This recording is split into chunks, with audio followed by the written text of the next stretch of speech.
Alright, what is going on YouTube? We're going to have a 5 games show match over here between TaToH and the Vinchester. The title actually is wrong, it's not All In Cup, it is called the Double Cup. The rules are pretty standard. You are gonna have 2 TC starts. We have seen a tournament like that before. In that tournament, Vinchester was second place and he was defeated by Brew. We will see what Vinchester can do against TaToH over here. I think Vinchester should be the favorite of this matchup, but we'll see how it goes. Each game is a $20 prize pool, and the games will escalate really fast. So let's focus on the games right away because it is something that's gonna be very chaotic at the beginning. Vinchester will be playing yellow on the south, and TaToH will be playing red on the north. Vinchester will be playing Franks in yellow, and to the north it's gonna be TaToH in red. So as you see, you basically start with 2 TCs. Normally most of the maps in the tournament are random maps, so you would start in Dark Age, stuff like that. But not in this one. We are starting even more chaotic than usual. We are starting with double Empire War starts, which means that the games will escalate really fast. You see that you can team up your initial 2 scouts. That's exactly what TaToH is doing, and Vinchester is working towards the same. For now, it doesn't seem like we're having any production buildings coming up from either player.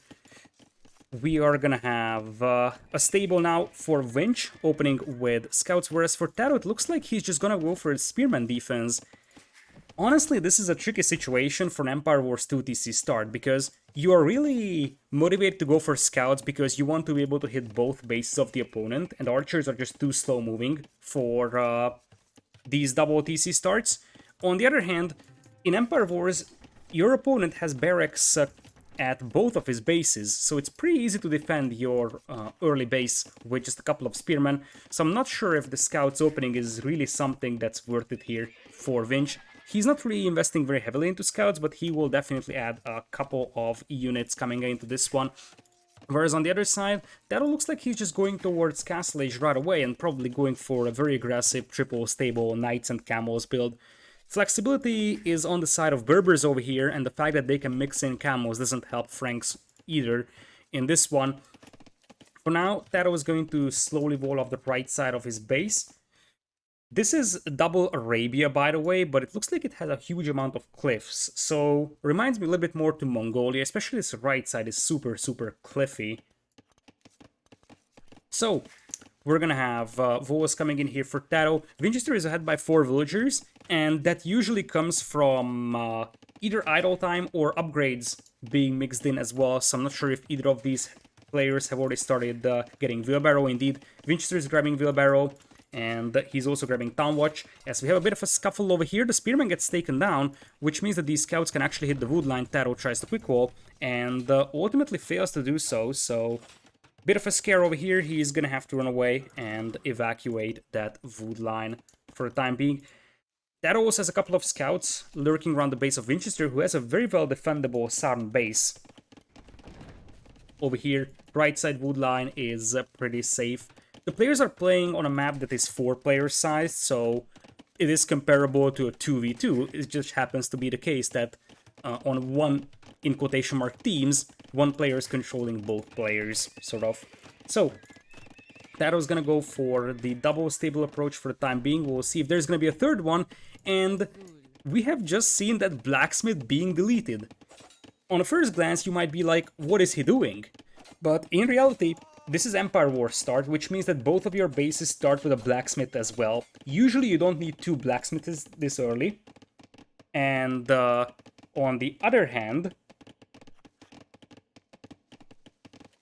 this blacksmith was blocking the gold mine, so it makes some sense to delete it, and you're gonna place your gold mine over here. Did TaToH spawn with less wills? I wasn't paying attention to that, because oftentimes just the slight difference in macro can already mean 2 or 3 villagers difference in double TC starts, so I'm hesitant to say that he started with less, but if he did, that's very unlucky. He shouldn't be spawning with less villagers.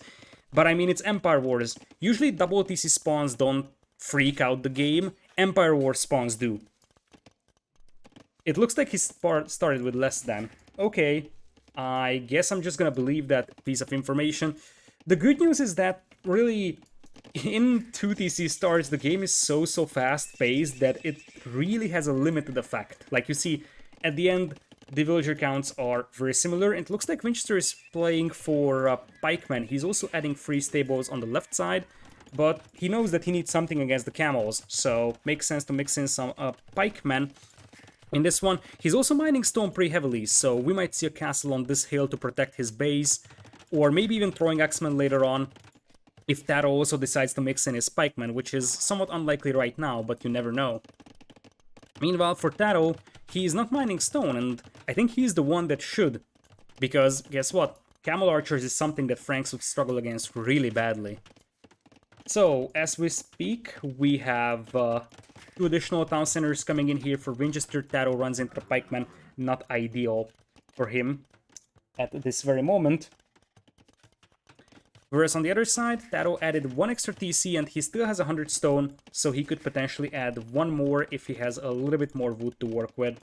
It seems like both players are sort of poking around the opponent's base, but they're not really committing to a huge amount of army as things stand, so this is definitely one of the slower paced double TC games I've seen. Usually it's a lot more aggressive because you can build up your eco really fast. You see, we're at 79 vills after 9 minutes of gameplay.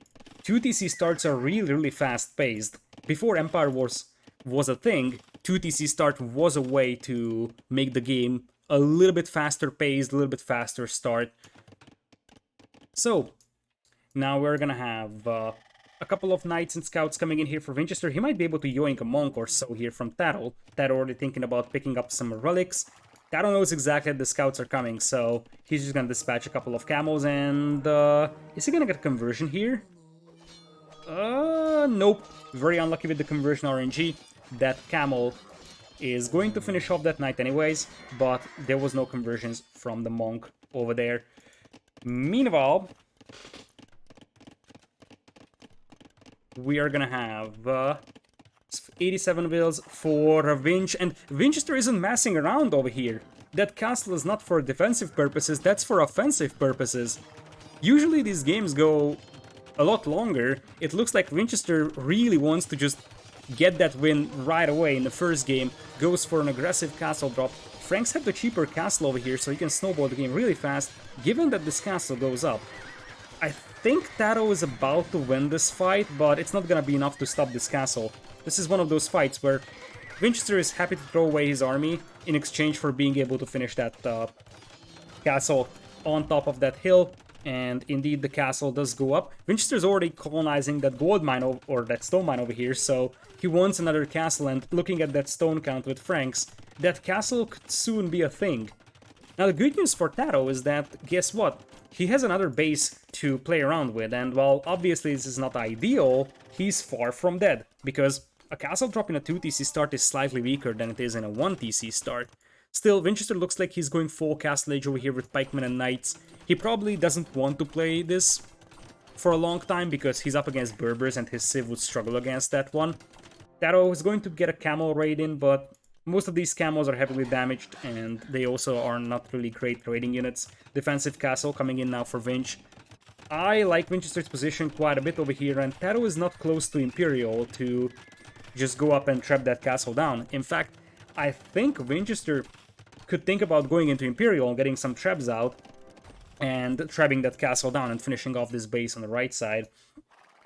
So, for now, Vinchester's eco is slightly better, but it's more about the map control he has, and more about sort of his position on the map. Looks like TaToH is indeed switching into camel archers, but it's only one castle for the time being, and Vinchester is very close to clicking up to Imperial.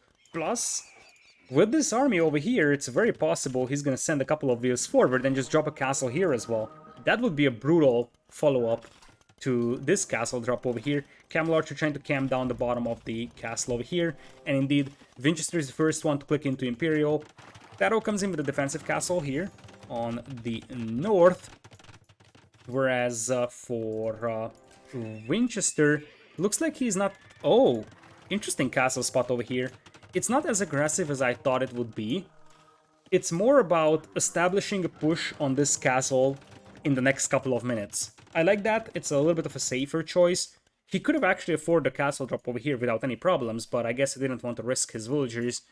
He's already in a good position. There is no need to go for a super risky approach. He's gonna have a 1 minute advantage going into Imp. Looks like we're gonna have infantry armor coming in here, so pikemen will still be part of the equation for a yellow player. Knights continue to be popped out. They do have decent upgrades, but missing the final armor upgrade. Whereas for TaToH, he's coming in with more and more camel archers, but it's only 2 castles for him, and he's gonna need those castles to produce trebs. So I am sort of unsure how much or how many camel archers TaToH can get out of his castles before they go down. I like the ram choice here for Vinch as well. It's not like it's going to destroy the entire base of TaToH, but sure, it helps taking down a couple of production buildings. Plus, this castle for Vinchester is also denying the stone. There is still stone available for TaToH, but obviously, in such a matchup, denying the stone from the Berber player definitely helps. Alright, so now we got a bit of a counterattack coming in here from TaToH. Once again, these are mostly camels, so pikemen should have no trouble dealing with them. And it looks like Winchester is going to launch a raid here to hit this wood line. He's ahead by 11 villagers, and what's more important is that he's going to beat TaToH to Imperial. Which means that now, especially after TaToH losing a couple of villagers, Winchester is in a commanding position. This hill is excellent to just siege this castle from, and Winchester should start making trebs over here as well, because he's gonna have to trap down that castle. He's looking very, very good in this game.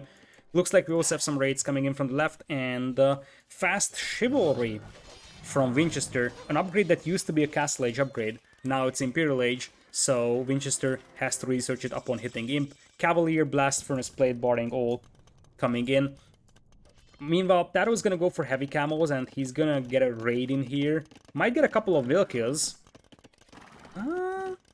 Winchester not reacting so far. He's gonna get a couple of will kills for sure, but in exchange, TaToH is also losing some wills to knights, soon to be cavaliers, and this is the more alarming thing for TaToH. We are seeing trebs coming out and trebbing down those castles. TaToH is also getting some trebs out over here, and Winchester is not really bothering to do that over here on this castle, so Winch might lose that forward position. He also did a nice quick call over here to prevent the knights from coming into his eco. And now TaToH is the one that's getting the better raids in so far. Winchester is struggling a little bit to clean this one up. There is not really any pikemen over here to do that. He's gonna dispatch a couple of cavalier to do so. This castle is then, it looks like Winchester will just focus on taking down the base on the left side now, because he's about to lose his position here on the right. If things go well for him, he might be able to trade castles. That's probably the best case scenario right now for a yellow player. Unexpected Paladin. By the way, why do we have the All-In Cup banner in here? That's wrong. Get out of there. That's the wrong banner. I always forget to remove or add these. Unexpected Paladin, thank you so much for the 18 months support. I appreciate it a lot. That's a long, long time. So, now TaToH has a pretty well defendable position here on top of this hill, and speaking of long times, there is Funkraut with 25 holy potatoes. That's more than 2 years. Thank you so much. I appreciate it. Camels diving in, and I think that Winchester won't be able to take that castle down. TaToH should be able to keep that alive, and indeed that's the case. Which means that Winchester will lose his forward position here. TaToH coming in with some camel raids on the right side. I feel like TaToH is regaining control over the game a little bit on the right. But as I'm saying that, I see some cavalier raiding his eco, and TaToH is down to 82 wills. And what's even worse is that the left side is completely collapsing for TaToH over here. Winchester's very aggressive opening here really paid off. There is a reason why he was second place in the last double cup, and I think he just caught the start in Castle Age a lot better. Winchester takes game number 1 over here in a fairly decisive fashion, I would say. 1.78 KD. Economy-wise, it was much, much better. Truth being told, TaToH actually started with less villagers, but I don't necessarily think that was the deciding factor. Sure enough, it doesn't make the life easier for TaToH, but it was more about the fact that Winchester could leverage the cheap castles of Franks, and really, this forward position made life much harder for TaToH. Plus, Winchester's early unit composition was also better. Pikemen Knights will beat Camel and Knights, and TaToH was just never able to get a lot of Camel Archers out because he wasn't able to get his castles up in time, and by the time he had castles, they were already being trapped. So If TaToH was given a little bit more time to build up his castles, build up his camel archer numbers, this would have been much, much better for our red player.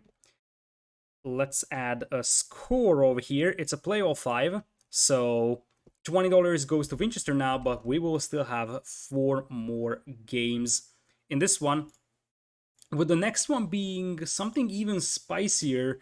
It's a map that I haven't seen before. It's called Pond Inspection, but what's making it interesting is that it's a triple TC start. So this is where we have to talk about what civs are good for double TC or triple TC starts. Usually Huns and Chinese are the go-to options because Chinese actually start with more villagers in Dark Age per town center. So you get the extra villas per town center with Chinese. And Huns obviously don't need to make houses, which makes macro much, much easier in early game. So if you want to maximize the Chinese bonus, you have to pick it on free TC maps. And that's what is coming up. So I wouldn't be surprised to see even a Chinese mirror in this one. The map itself is called Pond Inspection, which feels a little bit like Baltic, but with a smaller pond and players spawning closer to the middle. Is this a nomad start, actually? I saw Hue in the chat, who is the admin and the host of this tournament. So, if you're still around, is this actually a nomad start? It would be awkward to see sort of a nomad start on a double TC tournament, but it's not impossible that you start with like 2 batches of vills and you have resources to build 2 town centers.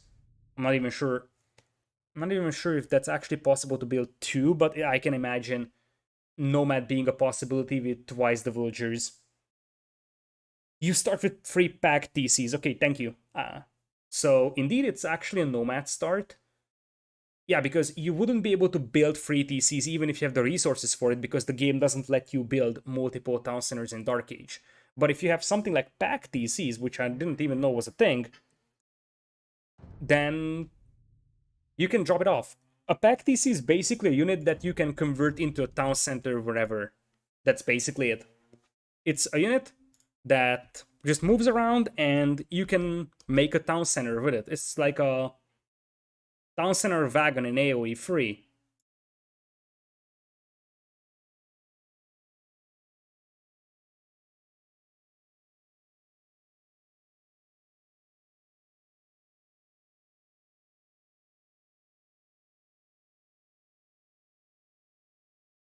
Alrighty. So they're launching up the next game in this one.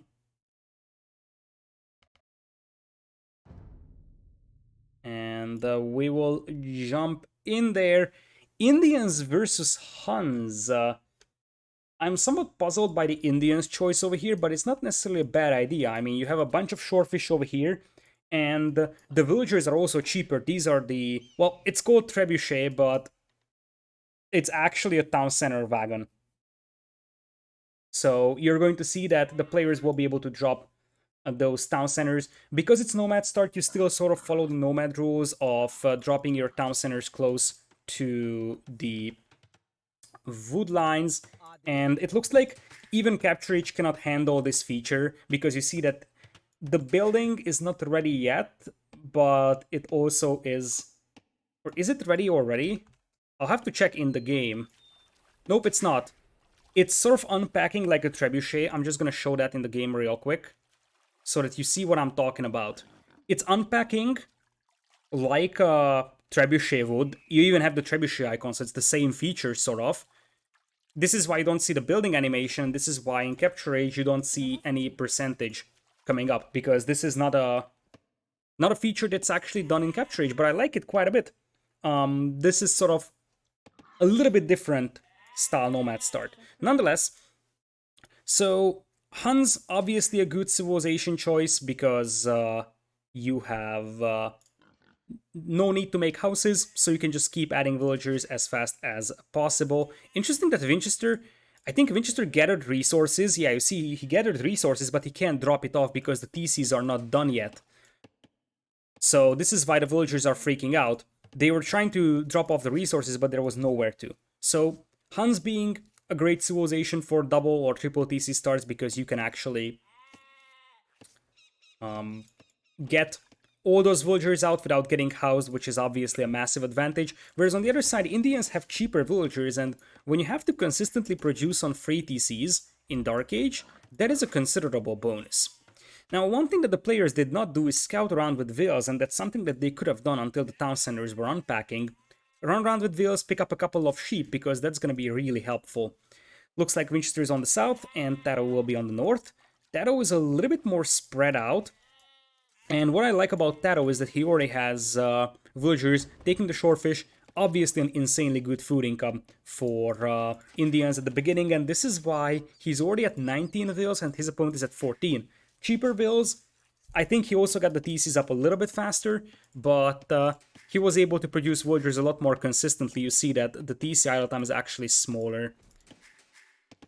Meanwhile, for Winchester, you see that he is definitely struggling with wood, as he's now going for a dock here. I'm really unsure if dock is the good choice here, to be honest, because it's not like you're...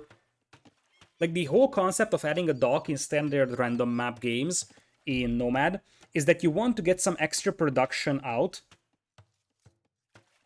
but reality here is that you can't even make your free TCs work, let alone make free TCs work and also add the fishing economy at the same time. Now, if you're low on food, but you have a lot of wood, it might still be a solution that you add a couple of fishing ships so you have a good food income, but I feel like TaToH has caught the start a lot better, and while his dock is definitely adding fishing ships as well, it's also here to take the shorefish with 4 vills, and with Indians that's much better than with other civs.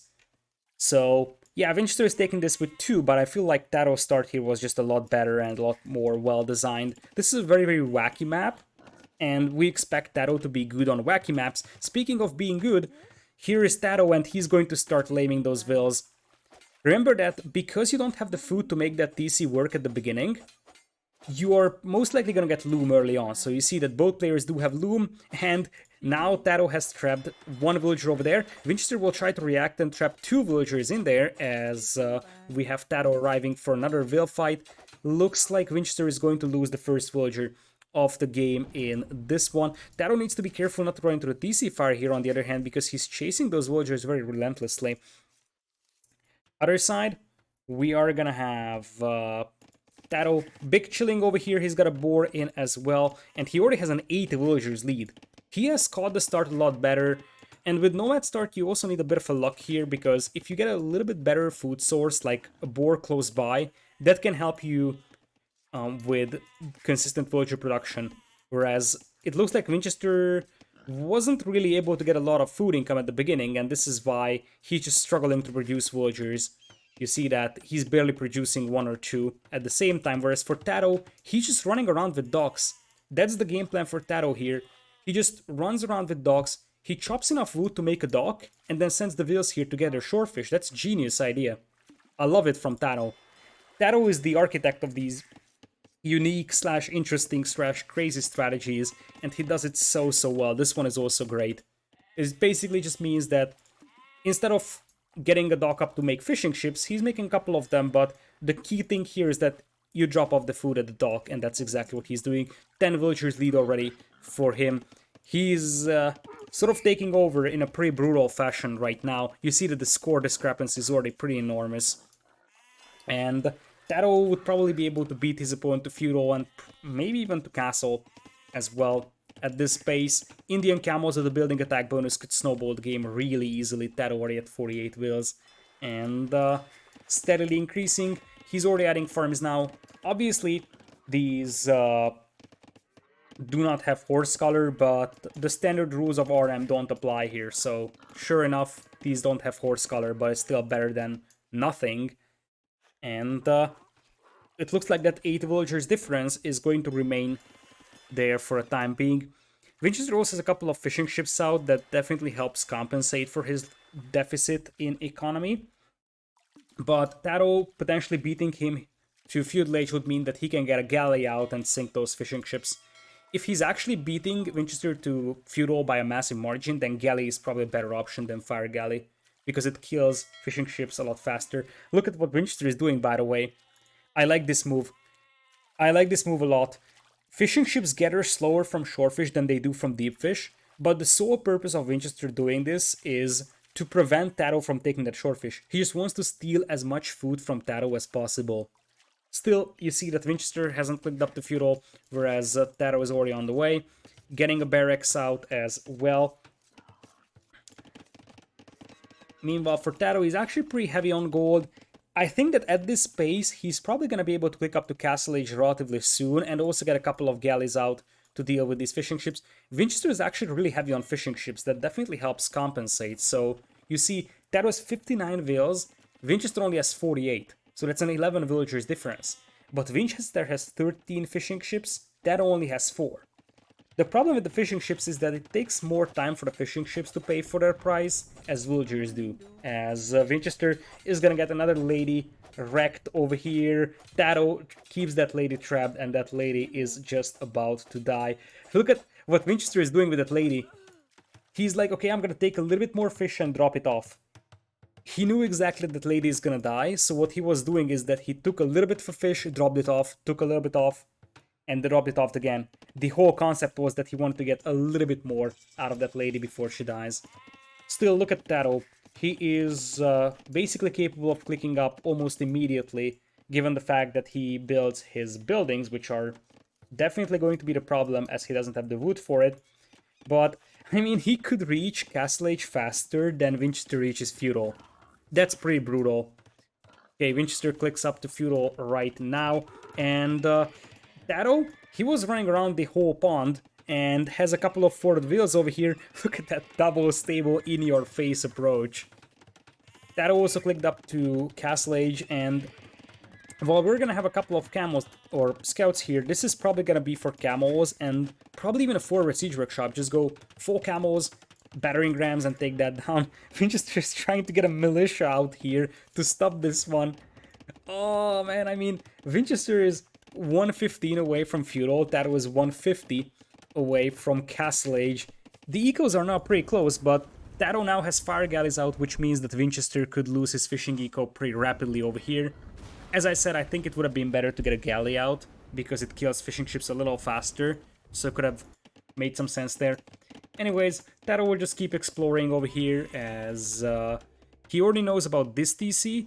He knows about this TC over here because he sees the farms, and he's looking for the third one, but he probably won't be able to find it over here. Look at this little base here. Looks like an AI base from a campaign. It's actually a very, very nice base, by the way. Has wood, has gold, has stone, has some farming in it. And Winchester looks like he's gonna be able to click up to Castle Age soon as well. Market Blacksmith coming in.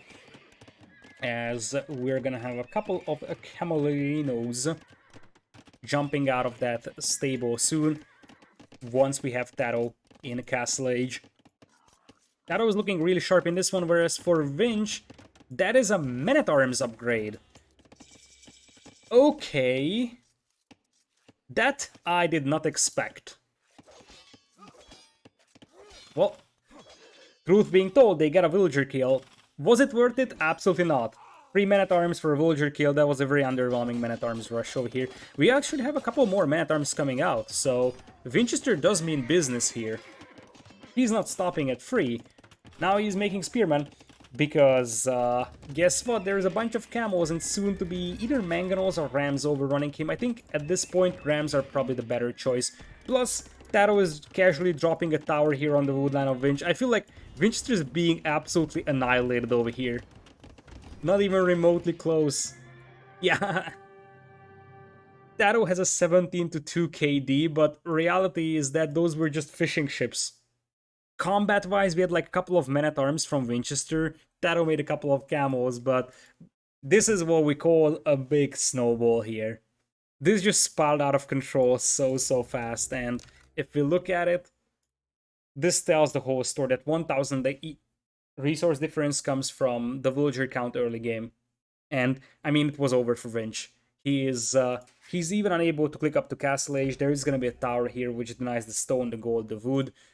Not really anywhere to go for him over here. This base is sort of underwhelming, no mineral resources, and this one is gonna be steamrolled soon by rams and camels. So this indeed was over.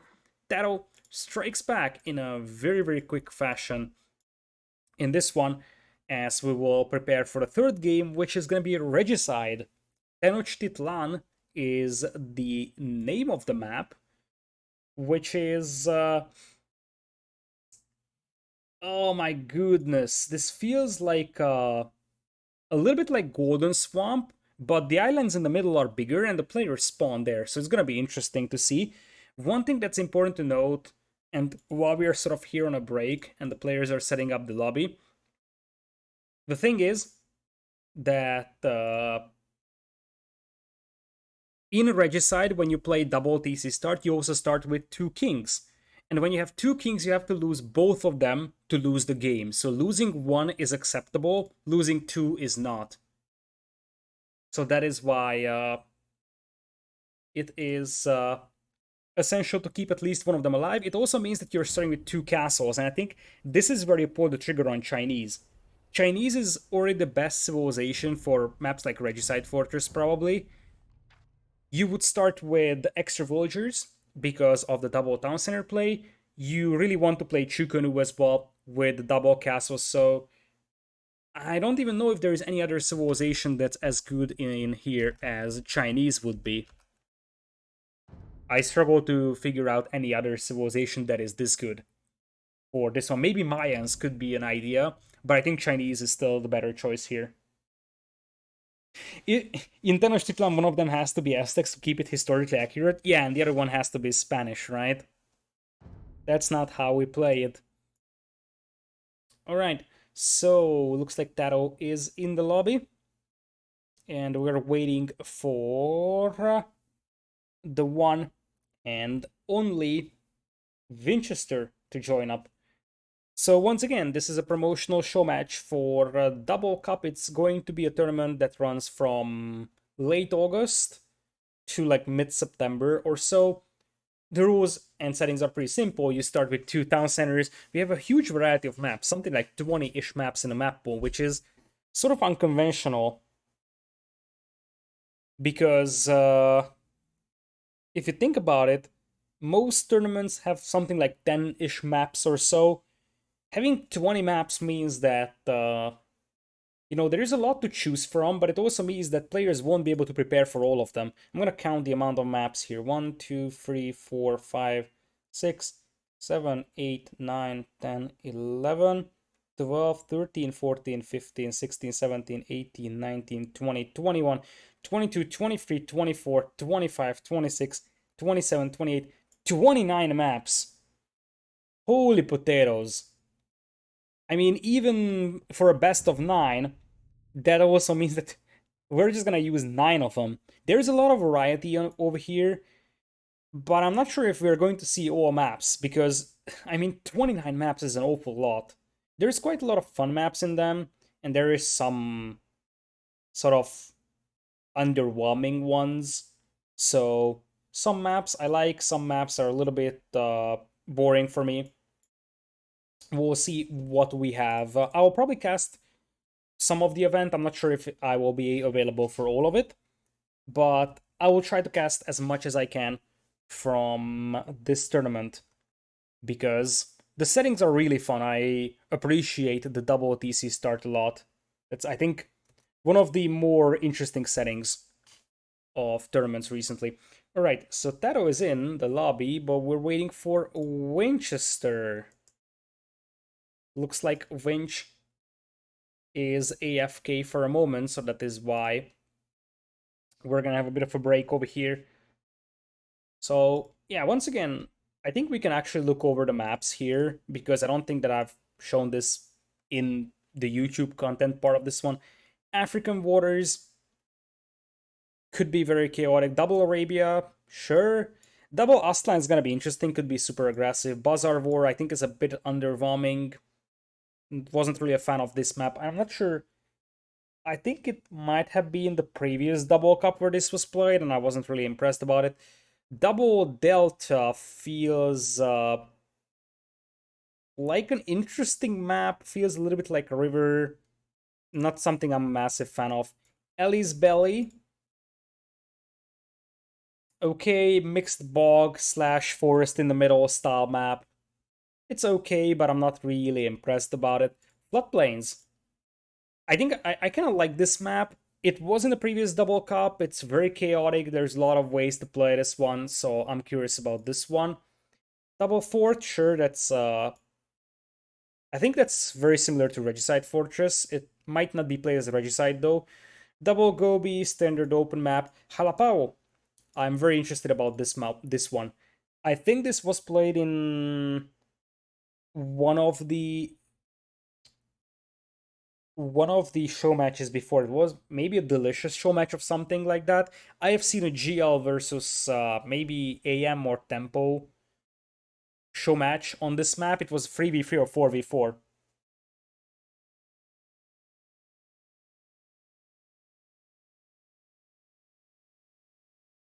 Double Leaf Lakes. Uh, that's an interesting one. I kind of like that idea. It's a mixture of Kawasan and Baltic. Double Meadow, sure. I think it's a little excessive. If it's Empire Wars, then it's interesting.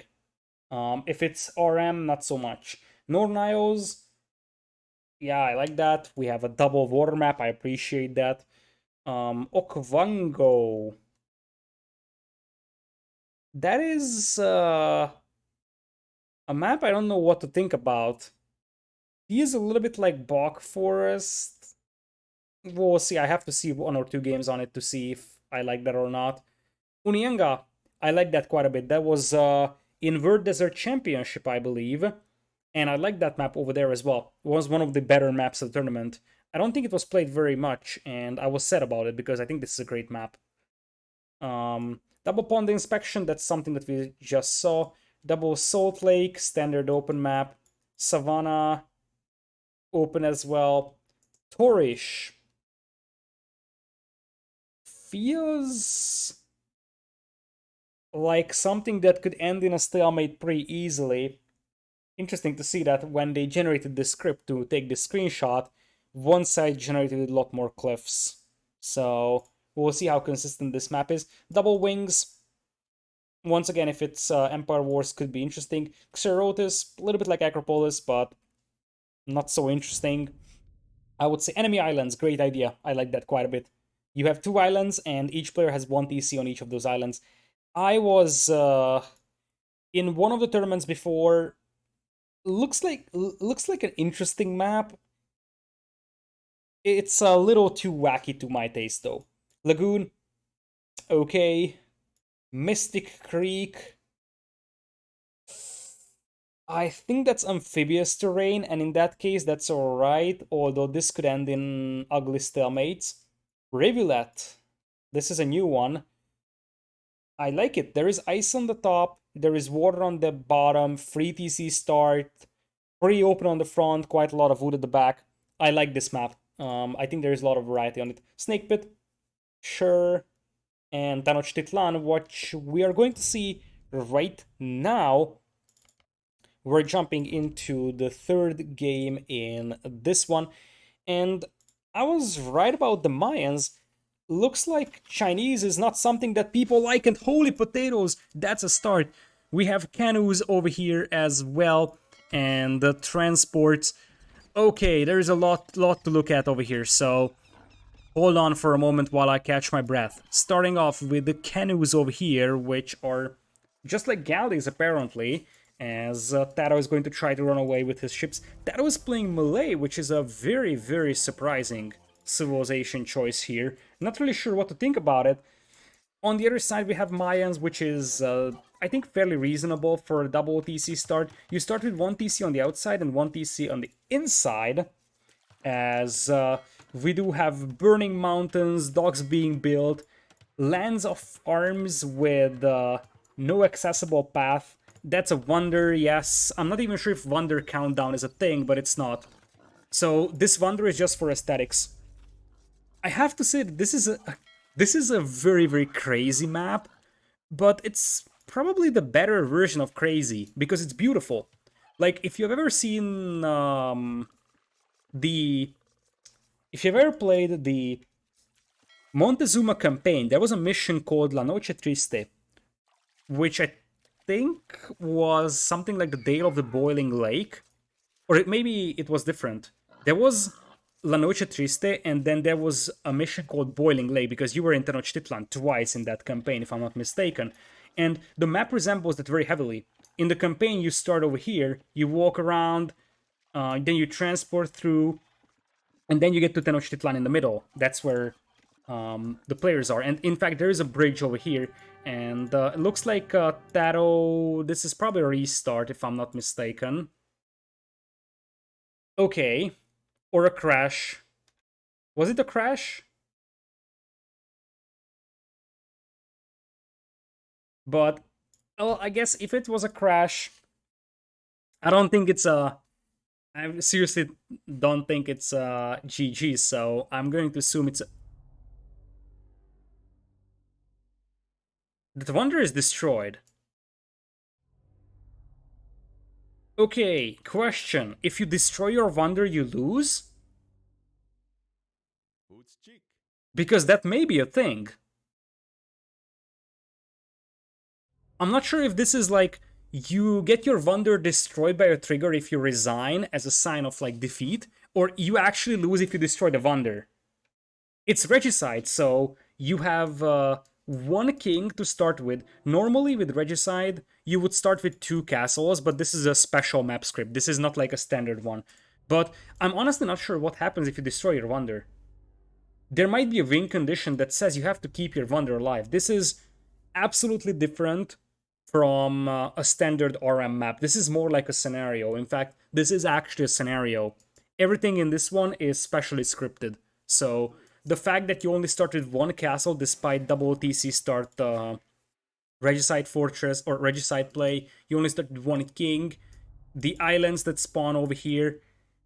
I'm not even sure if this is a random map by itself or just something that was like pre-generated. Stuff on the outside might spawn randomly, but I think these are preset things, so this might be a semi-random map. Okay, so anyone has any info on what is happening? Okay, it looks like we have a restart. The canoes can only attack once every 3,000 seconds. Oh my goodness. Who loves these super wacky maps in his tournaments? I mean, there is some special things about this one. It looks like it was a wrong Civ selection or something like that, because now Vinchester is Incas and not Mayans. Huh. I guess it's a restart, and we have Stramper resigning, or not even resub. Okay, let's try to restart my mind over here because this game was so mind-blowing that I've lost my track of things. So, Stramper, thank you so much for the 9 months of resub with Prime. I appreciate it a lot. Congrats for the Twitch, baby. So, TaToH is going to still play Melee here, and given the fact that you only have one castle, that's a perfectly fine civilization to play with, because guess what? You can have harbors. So, harbors on this map could be a massive, massive advantage. Whereas on the other side, you play Incas for Vinchester. Not sure what to think about that, to be honest. Still, 2 TC starts, you start with a Wonder. This Wonder is very, very badly positioned for Vinch. I really feel bad for Vinch here. Look at this. Look at this Wonder. It's blocking the berries. It's sort of blocking the bridge as well. The boars seem to spawn on the bridge. Plus, what else do we have over here? We have a neutral monastery inside the base of Vinch. I don't think that he can use that. We also have a shrine, apparently. Just delete Wonder, Kappa? I don't know what would happen. I'm honestly unsure if deleting the Wonder actually results in a defeat. It might. There might be a trigger that just makes you defeated if you delete the Wonder. There is just casually burning mountains with trees on it. Just an average day in competitive Age vampires, you know. Does the Wonder do anything? I think no one knows. Last time, what we know is that Vinchester resigned or got dropped from the game, whatever, and the Wonder was destroyed. So it might actually lose you the game if you delete it. TaToH will bugging out in Northwest? Yes, that's correct. He's trying to take this fish from the bridge, but that's not gonna be a possibility.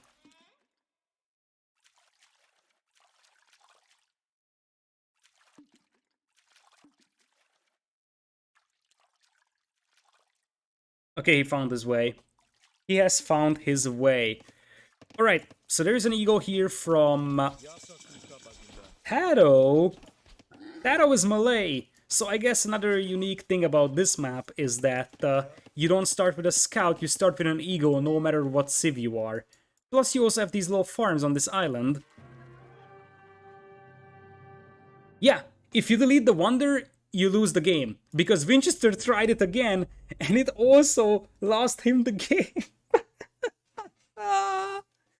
Oh my goodness, what am I watching? I mean, I'm supposed to be casting competitive age vampires. LOL. So, let's try to summarize this, okay? Everybody starts with an eagle. You have one castle, one king, and one wonder. I think if you lose the king or you lose the wonder, you lose the game. You have a little island with a bunch of farms on it to which you have to transport villagers. You start with a transport ship as well. Everybody starts with an eagle. There is a crossing in the middle to you. The boar spawn on the bridge. There is burning mountains on the outside with trees spawning on top of it. And I hope that I didn't miss any important piece of information. Oh yeah, there is a bazillion relics around as well, if I'm not mistaken. There should be. What are the free canoes? These are combat ships that apparently, I think someone said that they can shoot every 3,000 seconds. So that means that every 5 minutes these canoes can take one shot, and that seems to be legitimate because they definitely took some damage, but they haven't been fighting ever since. There seems to be some error which caused it to crash. Was not the wonder. Now that you're here, Huehue, is the wonder supposed to be a win condition, so if you delete it, you lose? Or are you losing the wonder when you resign?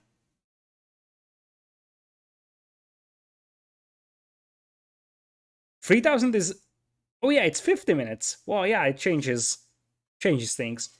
So, is it actually required to keep the wonder alive, or this is just something that shows if you're defeated? It's not a win condition, okay. So it looks like the wonder gets destroyed if you actually resign.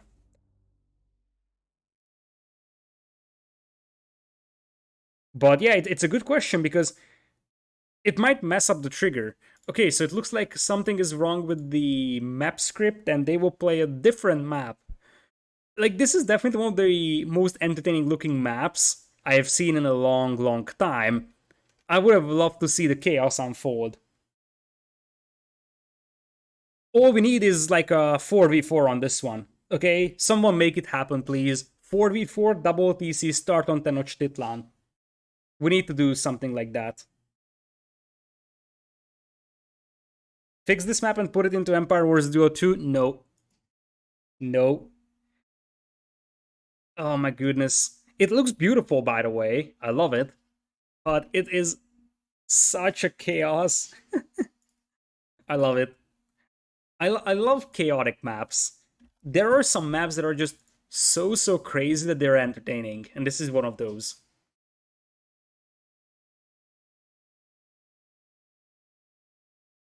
Alright, let's try this again. It looks like they're playing Rivulet. I am not unhappy because I said that when we actually looked at the maps of the tournament. I said that Rivulet is actually a map that I kind of like, at least from what I can see from that little icon that they're playing. So I like the fact that we're playing that. Curious how that plays out. All right, so Rivulet comes in here. Huns versus Indians is the matchup once again, but this time TaToH is the Hunnic player and Vinchester is the Indian, and they messed up the start if I'm not mistaken, because I think they started Regicide. Correct me if I'm wrong, but they shouldn't be starting with Kings here, right? Well, whatever, I guess. I don't think Kings would be a factor that much because you have to kill all three of them to defeat your enemy. So let's talk about this map. It feels like it's a beautiful map once again. You have a bunch of ice on top with some ibexes crossing around. There is a northern town center which is on a snowy domain. You have 4 boars over there, so that's going to be your primary food source. Also, a lot of gold and a lot of stone. You have the middle part, which has apparently not a lot. It's some gold, some wood, but it's pretty empty here in the middle. And on the south, it does give you access to the southern pond, which has some deep fish in it, but not an awful lot. There is a river that separates the two players, and I assume that this is traversable, despite the fact that we have a couple of rocks over here. Most of the wood is at the back for the players, and we also have quite a lot of extra sheep lying around, in case you need that later on. But you don't start with a huge amount of sheep at the beginning. So, yeah, this map looks beautiful, but it's actually super complex to play in this one. I'm curious how the players will approach this. TaToH is Huns on the left in red, Indians as Vinchester on the right side in yellow.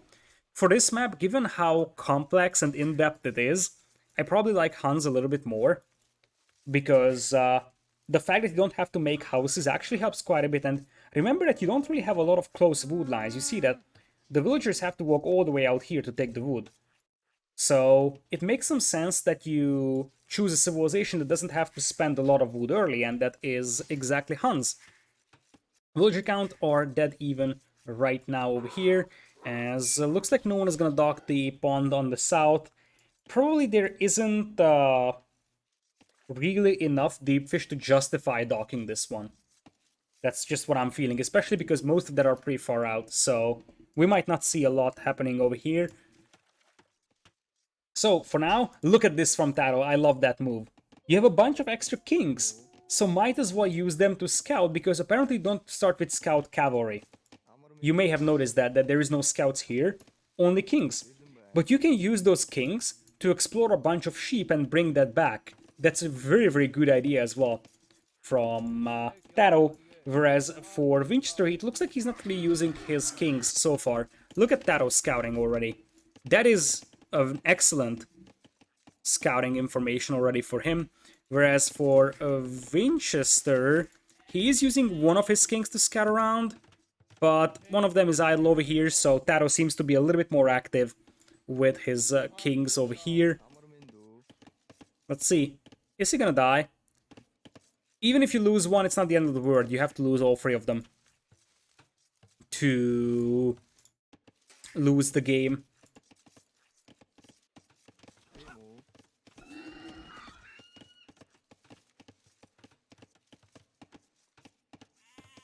We apparently the TaToH map with the wonders had some error in it that caused crashes to the players, so they had to change map. That's why we're not playing TaToH. I would have loved to see that. I also love to see this one, but TaToH would have been interesting as well. Alright, so Feudal Age coming in pretty fast over here for Winchester. And something that TaToH hasn't even started researching, so it looks like this time around Winchester may have caught the start a little bit better. The cheaper villagers definitely help preserve a little bit more food so you can click up. And Winch, well, he's dropping a barracks and he'll probably make a stable. At the end of the day, it's probably gonna be a castle age click up as soon as possible as well. That's pretty characteristic of double and triple TC starts, that the length of the feudal age is pretty slow or pretty short. Usually, by the time you get to feudal age, you have an economy that's powerful enough to push you right into castle age. So, TaToH, you see that he's 36 on food, which is a brutal villager count. Another barracks coming in here for TaToH, so looks like he's gonna make a couple of spearmen to defend his lumberjacks over here. APM has to be over the roof. Yes, that's correct. Like, I have seen Double Cup last time, it was Dogao versus Yo. I think it does a lot when Mr. Yo loses a villager to a boar. Like, sure, it happens sometimes in RM as well, but it does a lot when pro players like Yo are losing villagers to boar, because there are so many things to do. Even in pros or some of the best players in the world, like Yo, for example, can have some APM issues there, or just issues focusing to multiple directions. Anyways, villager counts are pretty close, but as you see, Winchester already clicked up to Castle Age, whereas TaToH is just now reaching Feudal. as he's gonna go for multiple ranges as you would expect. With such an economy, Hans should be able to go for like a 5-range Cav Archer production. That was also going for barracks over here. Interesting. So, looks like all 3 of his bases will have barracks on, because he's afraid of those scouts. That is a good thing, from the perspective that the scouts probably won't be able to do much. But it's a bad thing as well, because he's investing a lot of wood into barracks that he's not really going to use in the foreseeable future. TaToH clicking up as well, as Vinchester is only on 1 stable, whereas for TaToH that's already 2 ranges, and there will probably be more coming in soon. Bidax on the way for TaToH. TaToH is going to be a minute behind into Castle Age, but make no mistake, he's going to make 2 more ranges. That's almost guaranteed. TaToH's going to have a tough time with food income soon, though, because if you take a look, most of his food income comes from berries that will run out in the next few moments, I would assume. So the sustainability of TaToH's food income isn't really there, although, truth being told, that's the case for Vinchester as well, so both players will have a bit of a hard time with the food economy in early Castle Age. Let's see if this king runs into the TC fire. While you can afford to lose 1 king, even 2 of them, you still want to be careful, because if you lose 2 very carelessly, then you could be in a tough spot suddenly, because then your opponent just has to snipe 1 king. It looks like the scouts dived in, killed the spearman and killed the villager here from TaToH. Scouts are now pretty battered in here, but they still managed to pick off a vill from our red player, and indeed, here come the 4 ranges for TaToH. No surprise about that one. It's just full Cav Archer play for Huns, and Huns are so good at this one. Now, Indians are also in a decent spot here, because those camels can take down the early Cav Archers very easily, and it's not like TaToH will have the resources for Tumbling immediately. It's 5-range CA. Vinchester will spot that, and he knows exactly that's coming. TaToH trying to pick up his wood line over here, as the camels will take the fight against the spearmen. Scouts also running around, picking off the spearmen over here, but they won't be able to do more damage. And now TaToH comes in with 5 ranges, Cav Archer production with quick husbandry for the speed benefit. As TaToH, nice quick walls on that gold mine as well. TaToH's quick walls are on point, and make no mistake, quick walling when there is so many things happening at the same time, as Winchester loses a king here to spearman, that may backfire pretty badly, because that's 1 king down for Winchester, and considering that these guys are just chilling here in the middle, he still has to be careful, because losing all 3 of those kings would mean defeat, I believe. So, yeah, exactly. If you play Regicide in multiple TC starts, all the kings have to die. That's correct. We have seen that in Double Cup last time. So, if you start with 10 town centers, you need all 10 kings to die. Anyways, those raids are actually coming in very handy now for Vinchester, picking off quite a few villas. TaToH has lost 13 villas already, pushed down to 69, whereas his opponent is at 79.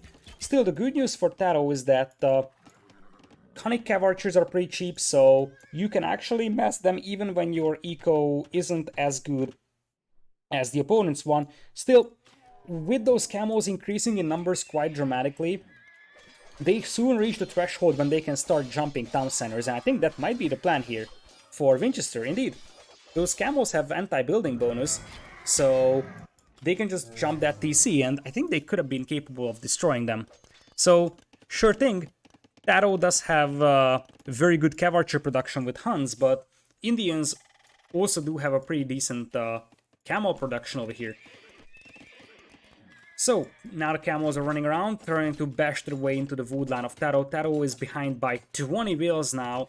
He needs to retaliate for his losses, and if he finds this TC spot, he could actually get some value, but that doesn't seem like it's gonna be the case. TaToH is missing ballistics, as he is missing bloodlines as well. It looks like those Cav Archers might be just looping around, as TaToH goes for the quick walls once again on the wood line. Beautiful quick walls there.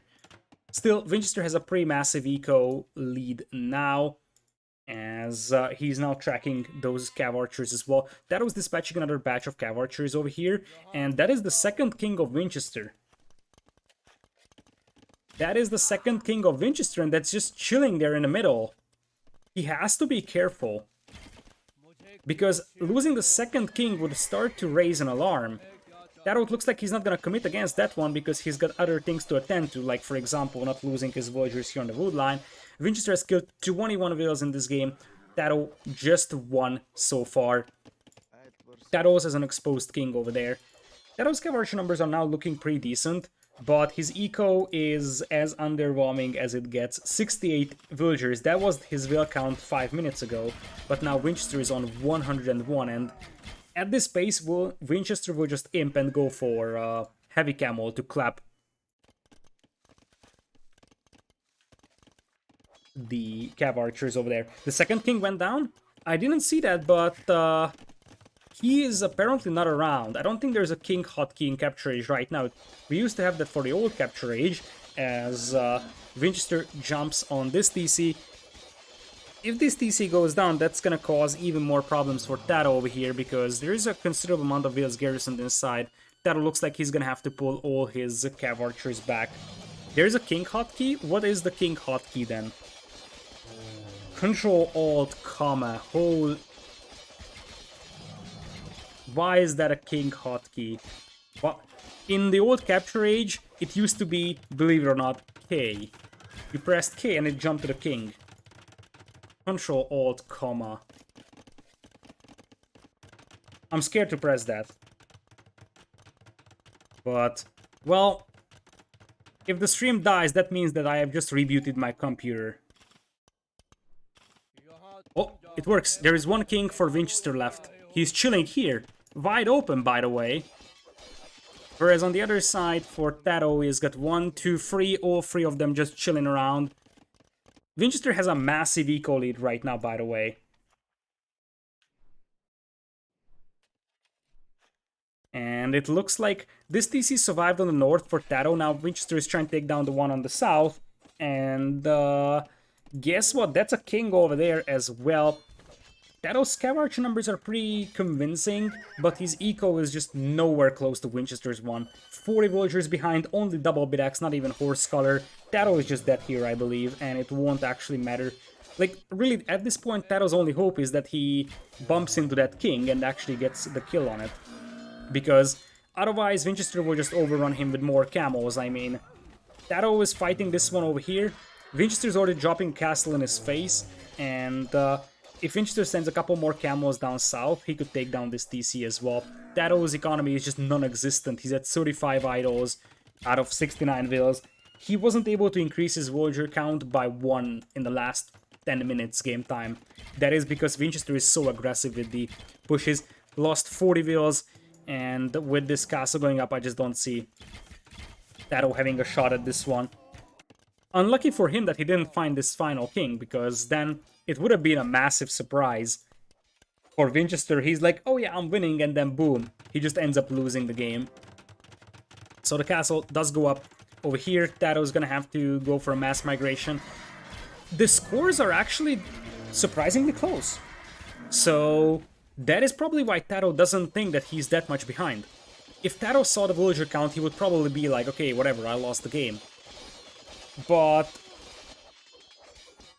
like, based on the score, now it's a 1,000 difference, so TaToH knows he's behind, but it was a couple hundred difference only a couple of minutes ago, so you really gotta wonder if TaToH was believing that he's not that much behind, but reality is that he is. And with that overchop over there, if the camels get in, that's minus 15 villas as well for TaToH. TaToH's got a pretty considerable force of cav archers, but as I mentioned, at this point, Winchester can just go into Imperial and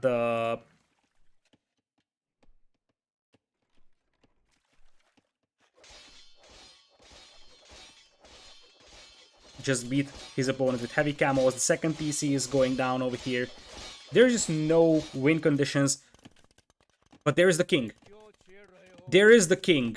With a bit of a luck here, TaToH could actually pull a miracle win.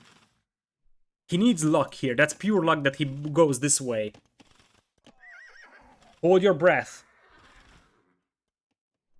It's happening. It's happening. That's the third king. He did it! He did it! I can't believe it! What?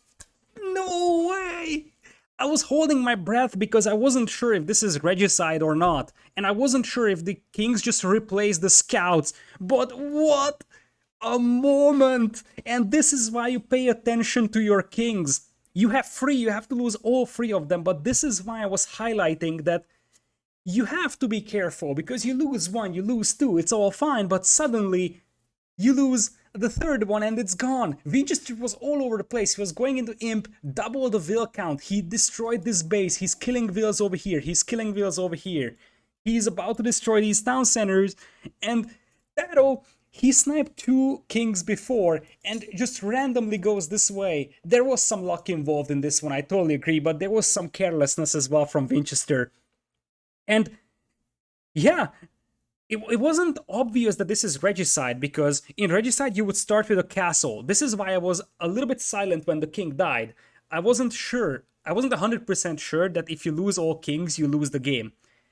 I was fairly certain that should be the case, but I have seen some crazy map scripts in my life, so I was like, okay, let's wait it out, and it is. It is regicide, or at least from the perspective that if you lose all your kings, then you are going to lose the game.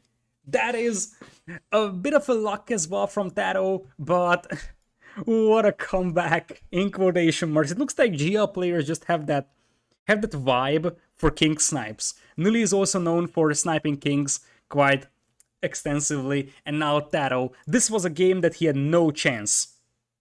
He had absolutely no chance to win.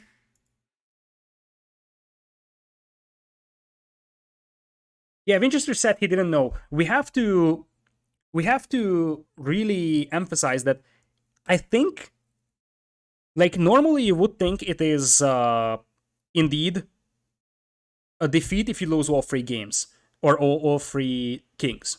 But you also have to consider that in some maps, the scouts are replaced with kings, shachs, queens, whatever, in order to just have something other than scouts. So it's not 100% sure that if you lose all three kings, then you lose, especially because you didn't start with castles. That's why I was hesitant to say. Because normally in Regicide, you start with a castle and a king. The fact that you didn't start with a castle may have also confused Vinchester, and he was like, oh yeah, this is just here to replace my scouts.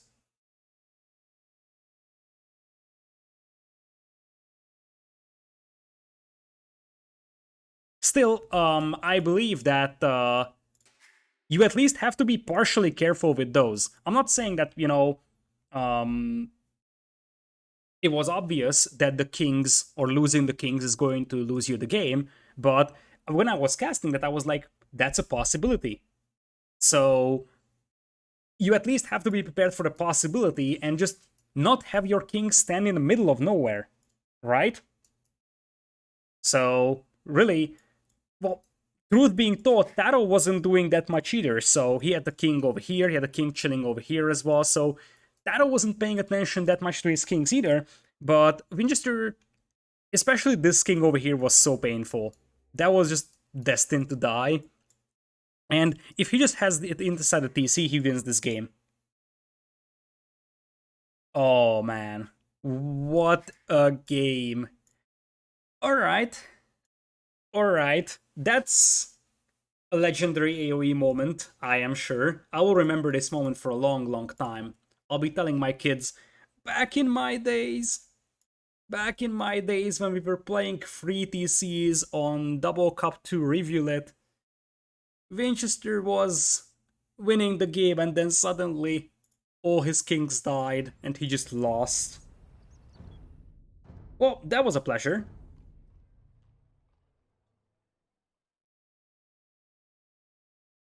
Alright, so let's try to get back to the normal flow of things.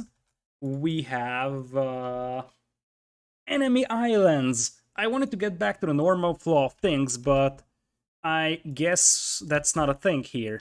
Enemy islands is basically a map where you have two islands. It's like team islands, but instead of having both of your town centers on your own island, each of you has one town center on one island. It's basically the enemy archipelago. version, or like the double cup version of Enemy Archipelago, so to say. Because there is a 2v2 map. We actually used that in Empire Wars Duo 1 Enemy Archipelago because it's a fun map, but players said it's too chaotic, and we ended up not using that for Empire Wars Duo 2. Alright, so that is a win for TaToH over here. The most unlikely win that I've seen for a long, long time.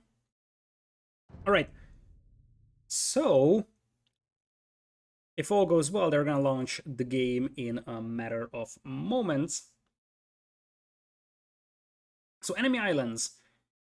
This is one of those maps where there's a diverse set of civilizations that are reasonable. You can think about just water civs like Italians, Portuguese, Vikings. Or you can also think about a little bit more unconventional civs, like Malay, for example, for a faster age up, or you can think about something like Celts, in case you want to go for a pike and siege push against the opponent's TC on one of the islands. So a pretty diverse set of civilizations are reasonable for this one. Winchester goes for Chinese, which is not something I expected. Whereas we are gonna have TaToH going for Italians. So as you see, enemy islands, you have TaToH and Winchester sharing an island on the left and Sabe on the right side. In this one, Winchester is playing Chinese in yellow, and am I right that he's not getting the extra veils? I'm gonna rewind to the beginning because I want to double check. Okay, he gets it. He gets it, but he only gets it for 1 TC now. That is a change that must have been implemented recently, because back in the days of Double Cup 1, you had your Chinese villager bonus for every town center you started with, so you started with a bunch more villas. Maybe it was a little too OP and it was changed. In this case, I don't understand Chinese though, because then it gives you very, very little advantage, I would say. So, Italians over here for TaToH. The sand actually looks interesting here. It's a little too bright for my eyes, and you see there's a bunch of extra plants. And since I don't have any mods that remove extra plants, you are gonna have all these aesthetics over here. It looks like we also have some water hills, so you can ride the waves as well. It is, once again, a bit of a chaotic map in this one. So, normally Enemy Archipelago has a lot more hills on it, but that's an old script. This one seems to be a fairly new one. It's a lot more polished, so I like this version quite a bit. Enemy Archipelago scripts are a lot wackier, I would say. Alright, so as you see, each player is located on both islands, and they pretty much share 2 islands in this one. So, let's take a look at what they're up to. The map always spawns in a way that, like, if you spawn on the left on one island, you will spawn the right on the other. So, we also have some crocs. That's an interesting feature to this map, and I'm not really a fan of that, because crocodiles can actually attack your villagers that are sent to build docks, and that can be a little bit unfair, depending on where those predators spawn. Sir Gold, I thank you so much for the 17 months of support. I appreciate that a lot. Welcome back. So, really, it can be a little bit unfair. Oh.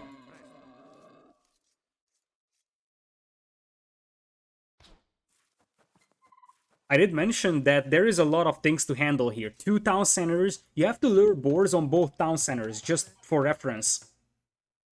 So, double luring is not as easy as it looks like, even with Loom. You see that even the pro players sometimes have trouble with that, and that's not because they're bad or anything, it's because there's so many things to pay attention to. Use your scouts, lure boars on 2 town centers simultaneously, make sure you don't get housed. There is just so many things to pay attention to, and there goes one villager from TaToH. So, yeah, what I was about to say is that random predator spawns on islands is a bad thing, because it actually is basically RNG whether or not you are going to have your dock delayed. If TaToH wants to build a dock here, that would be delayed by this predator, and that's not good. So That's why you don't see predators on team islands. So, as things stand, it looks like we are not having a single dock for TaToH. Vinchester has a different opinion about that one, and he's gonna get a nice dock in the corner. I like this approach a lot more for Vinch, because if TaToH is not going for a single dock here, then Vinchester is gonna have an untouched fishing eco. Plus, he also has quite a lot of fish that he can do some villager fishing with. So I like Vinchester's start here a little bit better in this one. So, for now, no one is going into feudal, as TaToH now goes for the dock over here. He actually finds an okay spot for this dock, but Winchester's spot is a lot better. This one has two deep fish deposits right next to it that the villagers and the fishing ships can also access, although it would be better if these fishing ships were taking this deposit so that there is more left for the villagers. But still, it's actually a good one over there for Winch. TaToH's dock spot is alright, but not amazing. So, looks like TaToH ends up running into the TC fire. Probably that's why his scout was damaged, and then Vinchester just finished it off with his own. So TaToH lost one scout over here on this island, which is a pretty big problem because now he has no idea what Vinchester is planning against him on this one. Whereas he's got his scout still alive on the other island. For Vinchester, I'm not even sure where his scout is at on this island over here. I can't really find it. The fact that the sand is this bright definitely does not help. So, we're gonna have the scouts just passing each other over here as TaToH goes for a dock in this right corner as well. Vinchester managed to click up the feudal a little bit faster, and that could be some valuable seconds over here for him, especially because I think he might be able to go straight into castle. Nope, he does not. He doesn't have the food eco for that. Although he's going for multiple docks, so he wants to push TaToH from the water from this direction, and also these docks allow him to take this shorefish, or well, these are deep fish, but they're accessible from land, so it allows his villagers to take this as well. Plus, as I said, fire galleys allow him to start pushing TaToH's fishing eco in here. TaToH's gonna start rolling this base on the right side, and it looks like no one is going to be able to click up to Castle Age immediately here, but looking at Winchester's food eco, I'm a little bit more convinced in him than I am in TaToH being able to reach Castle Age first. Looks like Winchester is not really rolling that much, so he's just gonna play open and hope that TaToH isn't gonna push him on land, and that assumption may be incorrect because TaToH has a barracks here. It's probably gonna be archers for him because he's heavy on wood and gold, which is obviously the case because he wants to fight on water, but when you're fighting on water you usually go for archers and not scouts here. So, TaToH going in with even stone walls. The problem that he's facing is that this can still be transported around by Winchester, so this is not a perfect solution. It definitely is a decent temporary solution, as TaToH's fishing ships will soon be pushed away from the fish here by the fire galleys. And Winchester pretty much runs into the TC of TaToH, but there is no one to garrison, so no problems over there. And it looks like TaToH wants to play with scouts here. We'll see if Winchester finds that stable or not. Meanwhile, Winchester actually managed to kill a villager over here with his scout, then encounters TaToH's scout, and TaToH's gonna take that down. And looks like Winchester won't be able to find that stable here. That's an important piece of information missing for him here, because he could easily get pushed on that gold mine. But anyways, as things stand, TaToH is the one getting pushed away from water, and if you look at Winchester's resources, he is getting closer to clicking up to Castle Age, which would mean camels against the scouts, a couple of knights, and forward siege workshop shenanigans. Looks like Winchester once again has caught the start a little bit better. Looks like this blacksmith may also go a little bit delayed, but it will eventually go up. So not the end of the world there for TaToH. Meanwhile, what are we having here for Winchester? TaToH is assembling his scouts, and Winchester doesn't even have a barracks here. So unless his quick walls are really fast, he might lose one or two vills here on the gold mine. Here come the scouts.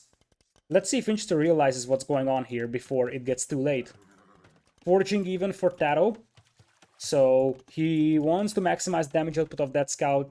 group, and it looks like Vinchester indeed got caught off guard by this one. He has to run for a TC. Will end up losing one villager, probably two of them. Not the end of the world given the fact that he was completely unprepared for this one. It could have been way worse. Now scrambling for a barracks over here, quick walling his berries. Still, you have to keep in mind that TaToH is nowhere close to Castle Age, whereas for Vinchester he is. And TaToH also lost his fishing eco. So Vinchester with 6 fishing ships, TaToH only 3. That also means that those lost villagers are partially compensated for Vinch. Majestic Apex for the 11 months. I appreciate that a lot. Thank you so much for the support. Welcome back. So you see Vinchester is up to Castle Age. He's at 59 wheels. His opponent's at 61 and not up to Castle Age. So Vinch can just leverage his advantage even more. Get the War Galley upgrade so that he has fire ships. Win the water. Go for a stable here and start pushing TaToH. This looks like a great game for Vinchester. And a sort of troublesome situation for TaToH, who's getting a market up to buy himself up to Castle Age. So, Vinchester indeed going for War Galley in this one, and any production buildings coming in? Apparently not, which is a bit surprising. Given how big his advantage is with Castle Age, I could really see a Knight and Siege push happen, and it looks like now it's the case. We're going to see a stable from Vinchester. TaToH made a transport. I'm not exactly sure what that transport is gonna be for. Is he gonna transport a couple of wheels from here to get a forward base up? That could be a possibility. TaToH is stonewalling his bases, so he really plays for the long game over here. It's not like he has any other option. But water is in the hands of Vinchester right now. Eco is still pretty even, Vinchester not adding any additional town centers. Instead, Vinchester wants a castle. The question is, where is that castle gonna be dropped at? And the answer will probably be over here, because Vinchester is getting an outpost up there. That would deny 2 gold mines, plus food lines, plus gets through the walls. All the good things for Vinch over there, as TaToH is now completely done with water stuff.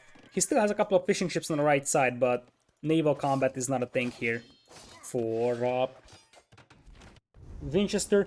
And guess what? Now that TaToH has started stonewalling himself, with Vinchester having the chance to transport stuff around, those stone walls won't matter that much. For now, Vinchester is just going for Spearman here.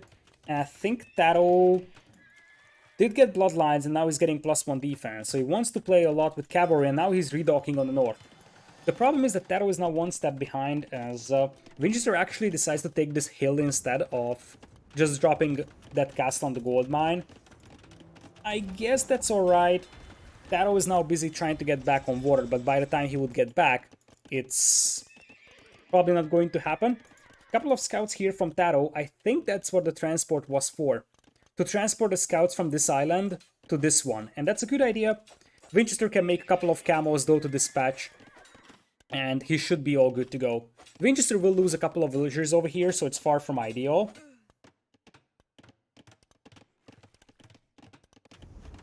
But still, 1 or 2 camos should be able to deal with this one. Vinchester going in with the quick walls.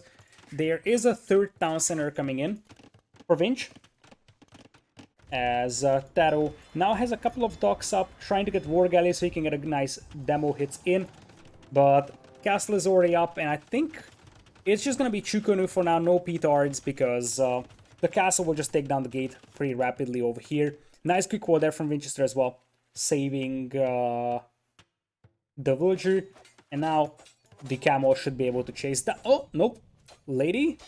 That lady might die unless the scouts completely derp out, and it looks like they do. I think the lady will still die, but the scouts will get cleaned up.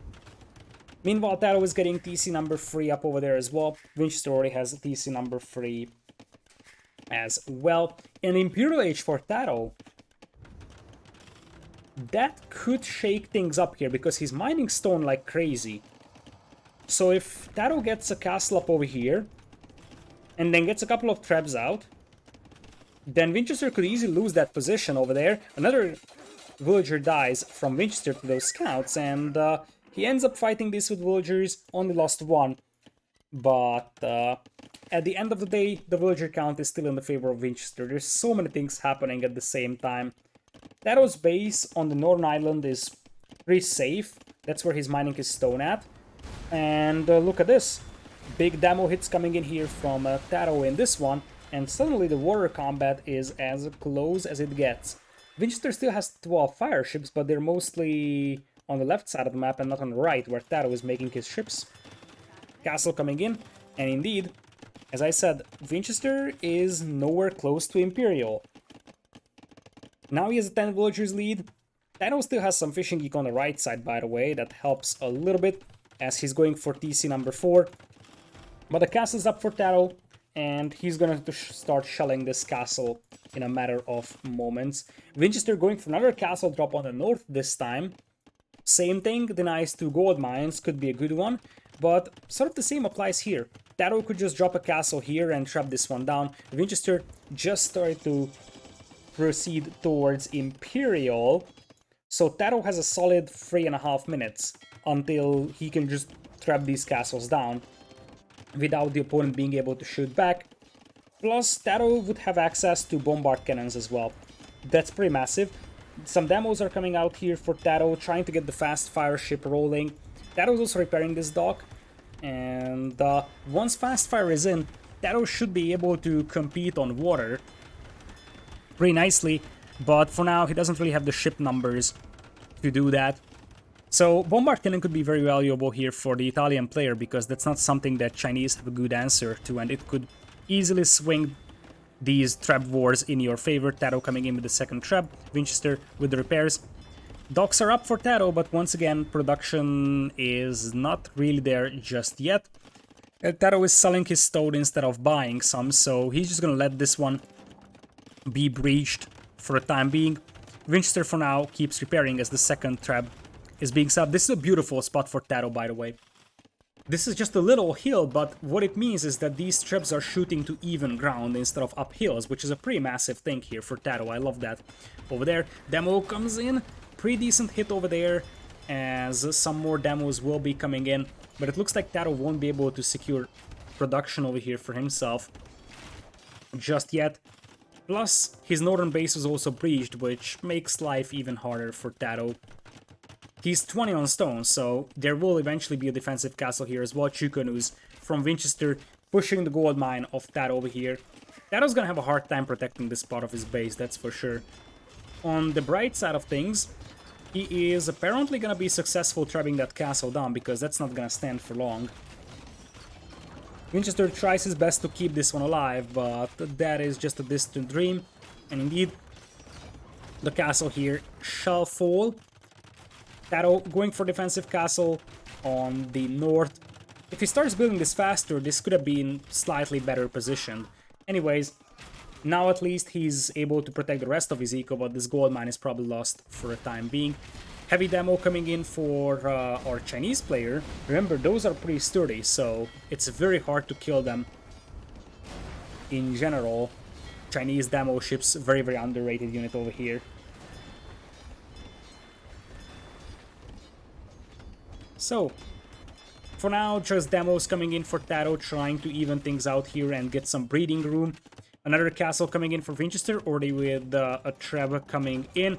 No siege workshop on the north for TaToH, so no bombard cannons to deal with that trap just yet. On the other side, looks like the main problem for TaToH is military numbers. He's sort of surviving, but he's not in a leading position by any means. He just has no army. And he doesn't even really have the production right now. Traps shooting at the Chukanus. Poor guy got a headshot from a rock. That must have felt really bad. Over there. TaToH now coming in to defend this one, as Elite Skirm is the unit of choice for TaToH over here against the Chukanu. Which is fine short term, but I mean, Vinchester can mix in either onagers or, more importantly, siege rams. And the siege rams would just chew you up very, very easily when you only go skirms. TaToH still trying to keep this one up, but that is not enough villagers to repair against 2 traps, and I think Vinchester will have a third one coming in soon. So, 3 is the magical number when it comes to traps. So that is a castle that's probably not going to stay up for long. Watchtower coming in here for Vinchester. He's just trying to tower the woodlands of TaToH, limit his map control. And that bombard cannon, if Vinchester is not paying attention, that bombard cannon could easily take down those trebs and maybe even save the castle here for TaToH. Let's see if that's gonna be the case. It's gonna be close, but it looks like Vinchester is going to lose those trebs. There goes the first treb, and that buys time for TaToH to keep that castle alive a little longer. So, Cavalier for Vinchester as a response to the skirmishers, but that's just a short-term thing for Vinchester. Remember that TaToH does have Genoese crossbows, so they can pretty much destroy cavalry very, very easily. Military numbers equalizing over here, population lead still on the side of Vinchester. Bombard cannon micro coming in here. Nice micro so far from TaToH. He is juking those trap shots. Vinchester is repairing the traps, and there is more traps coming in.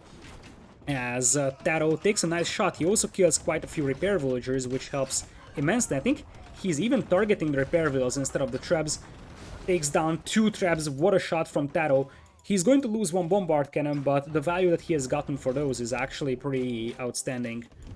Still, it looks like Vinchester is the controller of the water for the time being. TaToH managed to get some breathing room on water, so at least there is no cannon galleons shooting at him. But he definitely does not have a lot of water control in this one. Bombard cannons coming in here with increasing numbers. Now Trebs as well joining the party here for TaToH. Just wants to get that or those 2 castles down because he needs that gold eventually. Speaking of gold, that is going to be a concern soon for the players as gold starts to run out from the map. There is still some remaining for both players, but they will have to start thinking about the post-gold word over here as that bombard cannon stays alive. Nice last-minute save from TaToH over there to keep that one alive. Vinchester trying to get this castle repaired.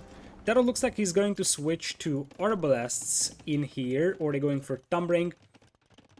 He is in possession of ballistics already, so TaToH's got some decent upgrades over here, although it doesn't help that he's throwing away his units to the castle fire in this one. Looks like the castle here for Vinchester will stay up a little longer. TaToH's docks on the left are pretty much gone, and it looks like he's not really redocking either.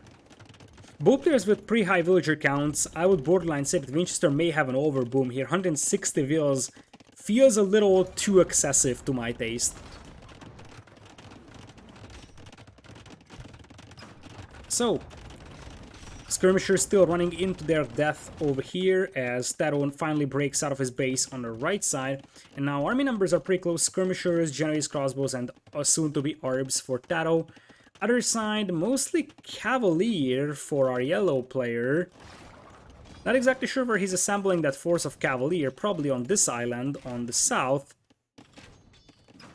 Nope, it's here on the north, and they are just now diving in. They do have +4 defense, missing attack upgrades, but the defense upgrade matters more because they can withstand some arrow fire to dive in and snipe those bombard cannons. That was beautiful, and overall the coordination of this push for Vinch was great. He waited until he had the traps, and when he had the traps, he sent in the Cavalier, sniped the bombard cannon, and immediately sent in the traps. He knew exactly that he can't take a straight-up fight. Best thing he can do is scare the bombard cannons back just for a half a minute. And when you do that, you open up the way for the traps. 4 traps will melt the castle really fast, and that's exactly what happened over here. And now TaToH doesn't really have good tools to stop those Cavalier with because he cannot produce Genoese crossbows over here. He can make pikemen, but pikemen are just bad for Italians here. They don't have halberdier. Italians struggle against heavy cavalry really badly if they don't have Genoese crossbows, and that's not the thing here for TaToH on this island. Now, here is the deal. TaToH is about to get annihilated on this island, right? Because he is. But the same applies to Vinchester on this one. Vinchester at least is pop cap, that's absolutely true, whereas TaToH is losing a considerable amount of eco. But I kind of feel like Vinchester could be in a tough position on this island soon. So if you are Winchester, you actually start considering evacuating some villagers from this island to this one, because I think it might be the whoever lasts longer type of scenario. TaToH is about to lose everything here. He can't transport villas around, since he doesn't have water control. So the best thing he can do is just delay the inevitable of losing his entire eco there. But as I said, look at the other side. Winchester has to evacuate because he has the tools to evacuate his villas with. He has water control, TaToH does not. But it could easily turn into a game where you have both players with one island and it just turns into standard team islands. TaToH is going to lose a lot of villas here, but given the fact that both had a pretty considerable overboom, that may not be the end of the world. You see, Winchester is also running away, and guess what? TaToH has some docks at the back here. Let's not underestimate this. So evacuation might not be a thing here for Winchester either. This could be a very, very long game over here. TaToH losing all these villas over here as expected. He's gonna have to add some more, but the same will apply to Winchester. So both of them will drop below 100 villas. TaToH is getting destroyed a little bit faster here than Winchester is, but unless Winchester is able to pull off a miraculous defense or a miraculous escape over here, it very much seems like both players will just mutually annihilate each other on one island. So, as I said, TaToH down to 90-ish villagers, 150 population, but you see, Winchester is on the same pop exactly. It's the exact same situation. It's just TaToH being a little slower destroying Winchester on this island, but as I said, it's inevitable on the other island as well.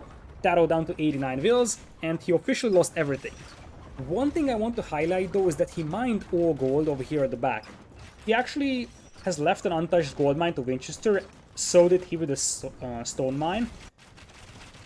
For Winchester, he seems to have left a little bit more minerals on the island of TaToH if you look at it. 3 tiles over here and an untouched gold mine over here, as Winchester is sending the Cavalier back, but that's probably not enough. There is Genoese crossbows over here, although only a few of them, but Arbalests.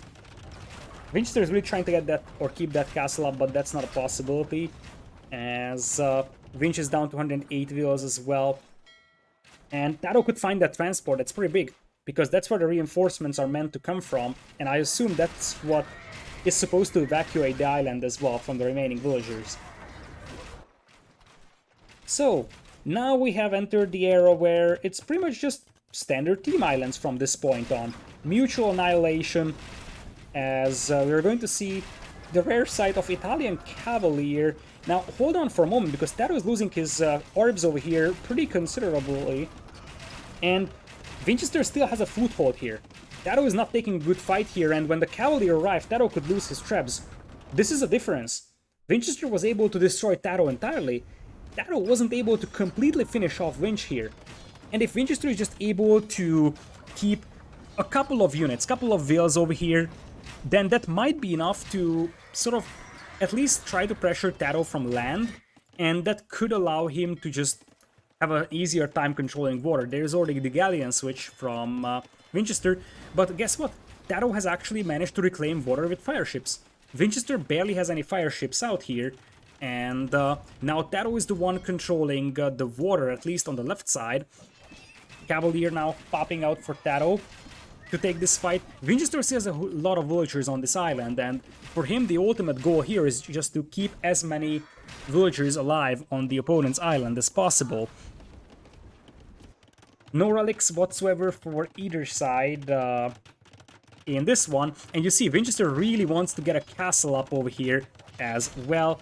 TaToH, he knows that he needs to stop that. He needs to know that he needs to stop that, but I don't think that he's gonna be able to, because there's so much army around here. So TaToH's gonna need some more siege, and Winchester is doing the very thing that he needs to. Just keep up the presence on the opponent's island and ensure that, you know, TaToH is busy fighting on land and spending resources on land, cleaning you up, while you're actually going to potentially land with a couple of traps over here and just start shelling buildings, because that seems to be the plan for Winch. Both sides adding cannon galleons now, but Winchester appearing with cannon galleons a little bit faster, plus traps are ready to be transported. Meanwhile, we get one trap out for TaToH over here, shelling that castle. More of them are not a thing. And it looks like TaToH thought that there is no navy here for Vinch, so he's just going to take down those docks. That was not the case. Vinchester does have a considerable navy over here, and he is already taking out docks from TaToH. TaToH, in return, he's trying to finish off the docks on this side. But as I said, I think that Vinchester is just one step ahead of TaToH in this one. Because Vinchester has already cleaned up TaToH's stuff on his own island, whereas TaToH is still struggling to do that. And you see that Vinchester is leveraging this distraction to make sure that he can actually push TaToH from water. That's all about it. TaToH is distracted, he's forced to spend resources on Trebs, Arbalests, Cavalier, whatever, to clean this one up. Vinchester is allowed to steal quite a lot of resources here from TaToH's island in the meanwhile. And in the meanwhile, it is also possible for Vinchester to secure a position here with galleons, and now Trebs are coming out, and TaToH will be pushed back very, very heavily. So, you see, TaToH still trying to get that castle down, but that's not a thing. There is going to be a defensive castle here at the back, because we will have fast fires soon, very soon. But the Trebs are already taking down the ranges, and I just feel like Vinchester is just one step ahead. Like, TaToH is just now trying to tech into Galleon, and as I said, TaToH is still distracted over here. It's not impossible for TaToH to turn this one around, but currently seems pretty unlikely, and this time around, there is no kings to snipe for him to save the day. There's only a handful of docks at the back that are operational for TaToH, and Vinchester is constantly popcapped, whereas TaToH is struggling to maintain his population. Now, truth being told, if all these villagers die for Vinchester, it can suddenly swing back in the favor of TaToH, as Vinchester needs a mining camp over here quite badly. But as I said, TaToH has no tools to destroy those Trebs right now, and just no water presence whatsoever for TaToH. 71 army against 48 in here. And you see, Vinchester is doing this delay tactic so well. He knows exactly that all he needs to do is just delay TaToH as much as possible, careening on the way for extra Pierce armor, as TaToH wants to have one big pop though, and Vinchester has to be careful as well.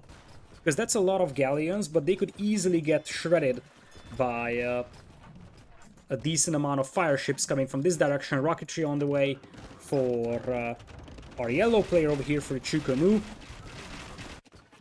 Cannon galleons already shelling the castle over here. TaToH needs about 10-ish fast fires to push this one, as the Trebs are now coming out, and now TaToH is on a timer because that castle kind of needs to be saved. Big clash coming in here. Vinchester might try to snipe the bombard cannons with the Cavalier, but it looks like that's not the case, and this might be the moment where Vinchester loses this castle over here, allowing TaToH to reclaim his island entirely, plus taking down quite a few wills here from Vinchester. Now, Vinchester does have a huge resource bank, so it's not the end of the world that he's losing villagers. But that's a nice fight there for TaToH. On the other hand, he is losing the right side of his island now. And there is no way that castle stays up. There is no way. And once again, TaToH just feels like he's one step behind compared to Vinchester in this one. He's still merely at 10 fast fires. Patience often pays off. So he needs to wait a little bit until he can pop those fast fires, but when he pops them, he could destroy this fleet and then take down quite a lot of valuable Trebs. So,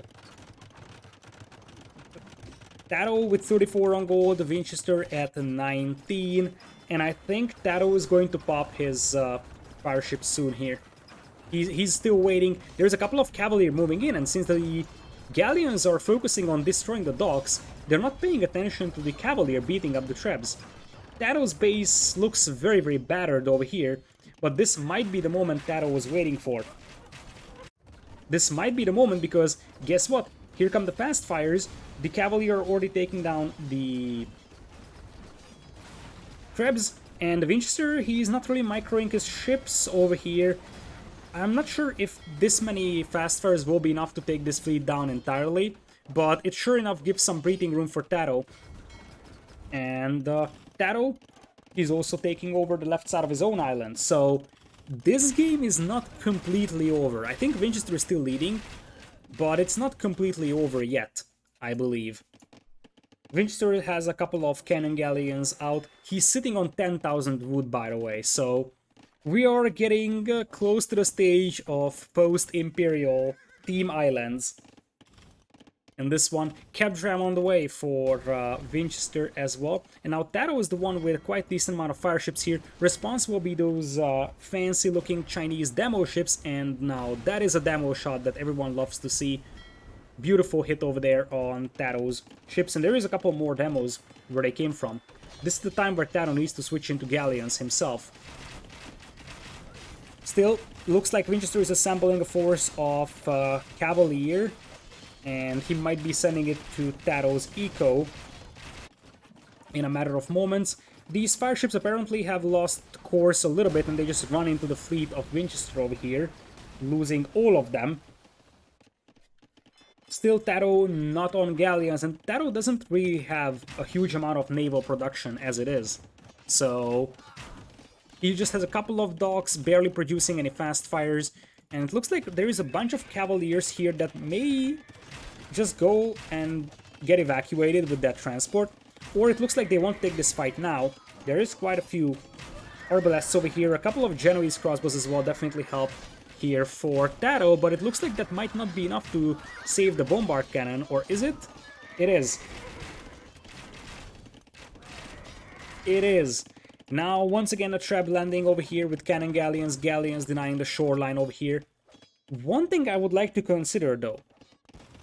Vinchester hasn't really touched the left side of this island just yet, so if TaToH lands over here, he could easily get a foothold up, because there's nothing from Vinchester there that prevents that, right?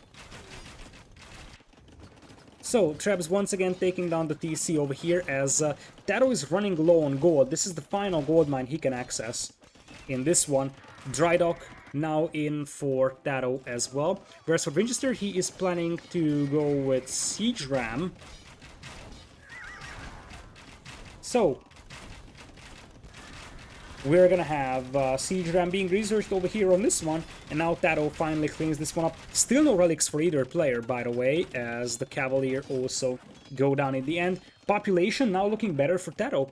165 versus 142. Vinchester is mostly naval in terms of army composition, whereas TaToH has a pretty considerable land army. And if this ever gets landed, then Vinchester could be the defender soon, because that seems to be the case here now. It looks like Vinchester's land army is pretty much gone. He only has a couple of skirms and Chukonu, and a trap apparently landing over here, protected by the galleons.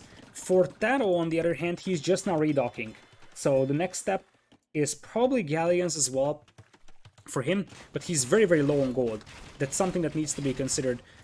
Vinchester still trying to keep this one up, by the way, as he's adding more stables. He still knows that delay tactics is part of the game. In this one, TaToH going for hoardings.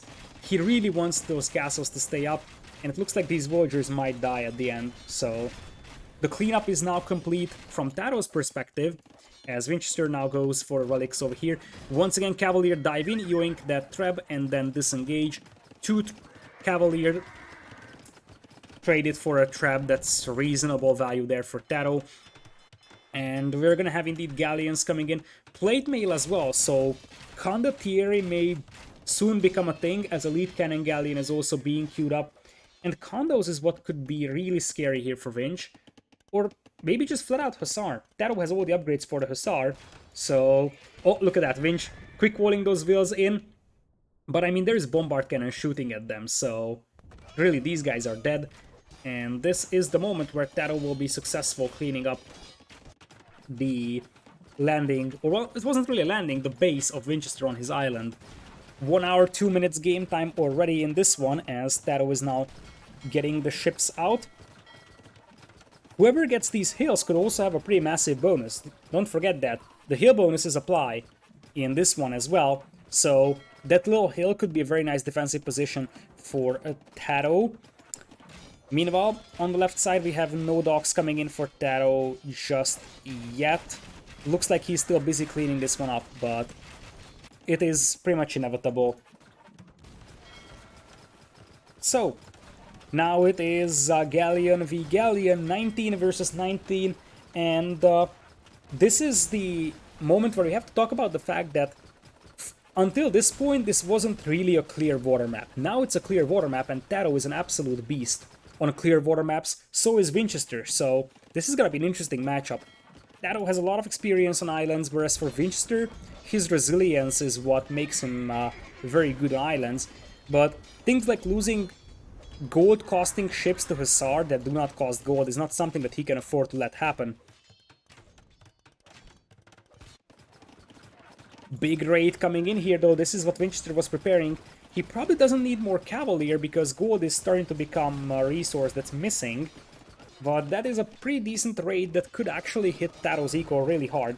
On the other hand, TaToH has now 41 galleons. Vinchester has 23. Almost double the galleons here for TaToH. And Vinchester is trying to raid something, but TaToH is like, hey dude, I don't have eco, so you can't raid it. Now fast ferries coming in on the left, and this is what I was thinking about indeed. TaToH is going to get a transport out, transport some stuff out to Winchester's Island. I think TaToH is taking over in this one. 19 galleons versus 35 over here. And sure, TaToH's gonna lose a couple of wheels here to the light cap, but we're getting to a stage where both players have a pretty decent bank as well, and really, villager count is going to be smaller and smaller in importance over time. TaToH is 2 relics, Winchester is 1, and there's a third one here for TaToH to pick up. So, now Winchester still has a 14,000 wood in the bank, but it very much seems like gold is a bigger issue and production is a bigger issue. Winchester definitely struggles to maintain production, and now TaToH leveraging that advantage on the water. He's gonna come in and take down that castle. A fight that is not necessarily ideal for TaToH, but taking down this castle is huge. It is huge because this allows TaToH to start launching an offensive against this wood line from the water, potentially open up landing possibilities, and just make sure that those docks are now wide open for taking. And also, as I said, there was a transport here from TaToH somewhere. Villagers' arbalests are now being transported around. TaToH has taken over in score, and with a good reason. This is a game that is now absolutely in the hands of TaToH, if you ask me, although the Galleons not shooting at the opponent's Galleons means that TaToH loses a lot here, but TaToH still takes this fight over here, and that should be a relatively even trade of Galleons, 25 versus about 20 over here. Look at this navy over here. These transports are just parking over here. Still, it looks like the Arbalests weren't really capable of securing the foothold that TaToH hoped that they would, which means that these villagers just ran into their death. There is a stable up, so a couple of Hussar can be a thing, but all the landing villagers got cleaned up for the time being.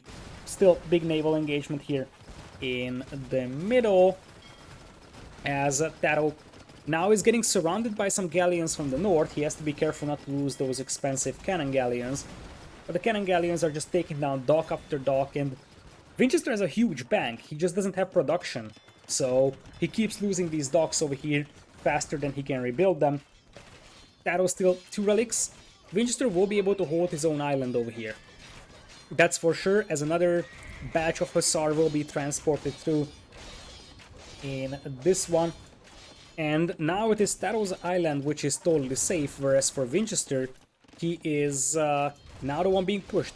But Winchester still has, look at how much gold he has on his island still. Whereas for TaToH, he's running out. So this could still swing back in the favor of Winchester, because there is a lot more gold available for Winchester than it is for TaToH. On the other hand, TaToH is sitting on 2 legs, Winchester is only on 1.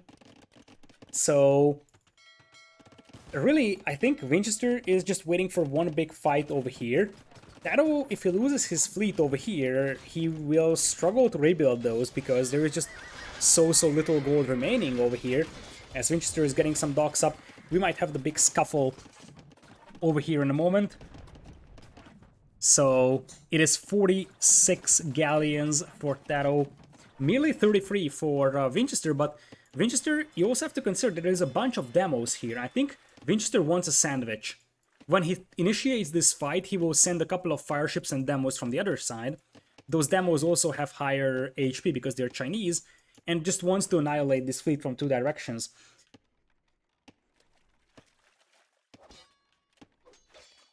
So, we are gonna have some Hussar landing over here.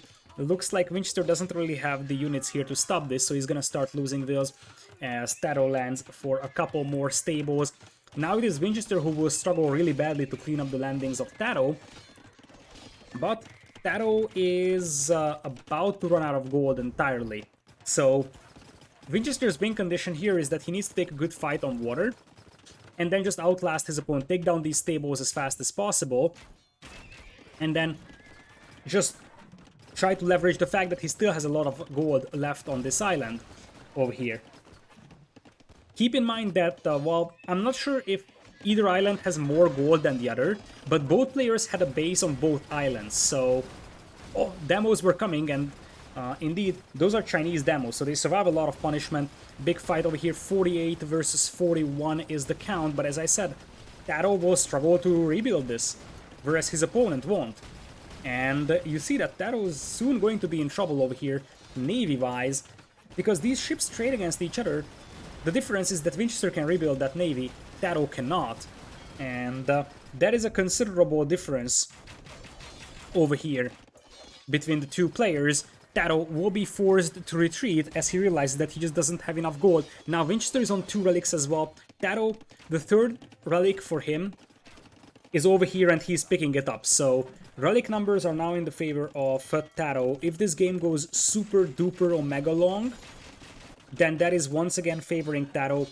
TaToH also raiding Winchester's eco very heavily, so Winch is at 160 population. Kind of struggles to clean this one up over here. But still, he's the one with the gold, and TaToH does not have any gold remaining, pretty much. On the bright side of things, TaToH still has stone, and indeed, he is going to start dropping castles over here, just to make sure that Winchester does not have any food eco here, because soon the food eco is just here to sell food for gold. In this one, TaToH microing that transport around as if it was Sicilian, as the numbers advantage are still on the side of TaToH in this fight. It's just a matter of reinforcements are not gonna come for TaToH anytime soon. Population still in the favor of TaToH over here. Score still in his favor as well, but there is some cannon galleons in here by Winchester as he is now trying to deny wood from TaToH. Because TaToH still has a lot of wood left to chop, but Winchester is just trying to temporarily deny it so that he can actually finish off TaToH's navy, even if TaToH has extra gold. TaToH, look at that. He still had these stone walls over here, he deleted them so he can send the Hussar around. Winchester is struggling to keep his population up, and it does not help that he's getting raided very heavily by Hussar. TaToH seems to have a very, very strong grasp on the island of Winchester, and now TaToH is selling his stone, which buys himself some time to get a couple more ships out, which means that he can delay his defeat on water, and that buys him time to just destroy the economy of Winchester over here with the Hussar. Winchester is also sort of running out of wood eventually, or at least in terms of choppable wood. He's got a huge wood bank to work with. TaToH still trying to chase down the Hussar over here. 102 villagers for TaToH, only 72 for Vinch.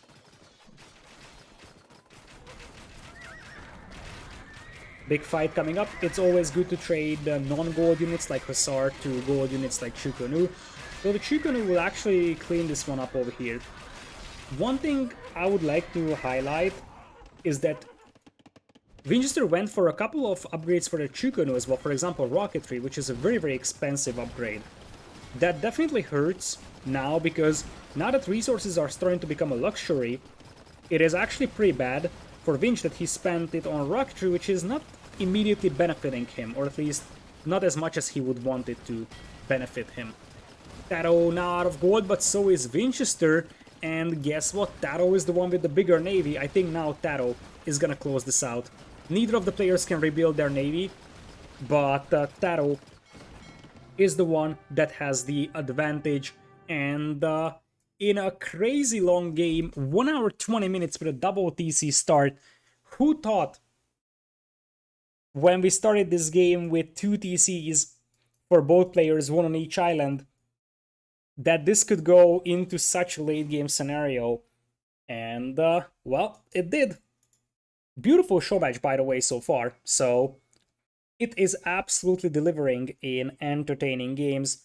TaToH takes a third one over here. Don't go away just yet. This is not a best of five. This is a playable five, which means that regardless of what happened in this game, we're going to see a fifth game anyways. Do you think Winch was tilted after the Regicide game? I don't think so. I didn't see any sign of that. It was a matter of partially Italians versus Chinese, which, well, in terms of water civilizations, let's be honest, Italians is still way better. But also the fact that TaToH was able to maybe keep his feet up a little bit easier, and maybe Winchester didn't use his resources when he really had them. So he had some production issues at this area, and when this castle went down, that was a problem for Winch. He was temporarily outnumbered navy-wise here, and that allowed TaToH to destroy the castle. When the castle was destroyed, stables were dropped over here, and that's what pretty much finished off Winchester. Like, if this castle stays up, Winchester could have dragged this out a lot longer. But anyways, let's take a quick look at the resources gathered, because I'm curious at the end. Gold was pretty much dead even. That was dead even gold count between the two players. Wood, slightly better for Winchester. A lot more stone for TaToH. That's something that's worth keeping in mind. That's why he could actually drop so many castles. He also sold a lot of stone for gold, which helped immensely. KDs were also... Look at how close this game was. 692 to 683. Almost even KD. Almost even economies. Really, really tight game over here. It was a matter of what could you do with the small temporary advantage that you gained type of a game. As now TaToH takes game number 4 here as well. And we are going to the final game in this one that is double fort. So we are gonna have a little bit more of a conventional, less crazy map.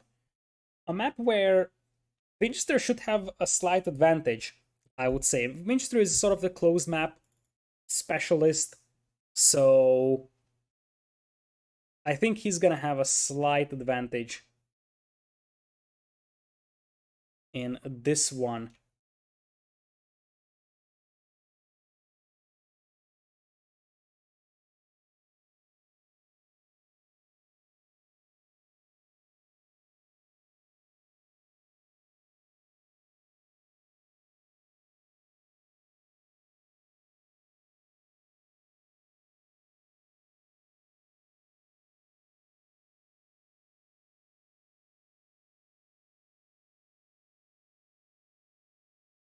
All right. So let's see if we have a game. They are setting up the next game right now. Still one more game to go. TaToH has 2-1 on the... I am not sure. I think that Regicide game that TaToH was played was considered, because game number 4 was Enemy Islands. So I think it's just TaToH's scoreboard being wrong and not us. I am fairly certain that it's not like that game where he sniped the king was just ignored. Otherwise, they would have played something different, right?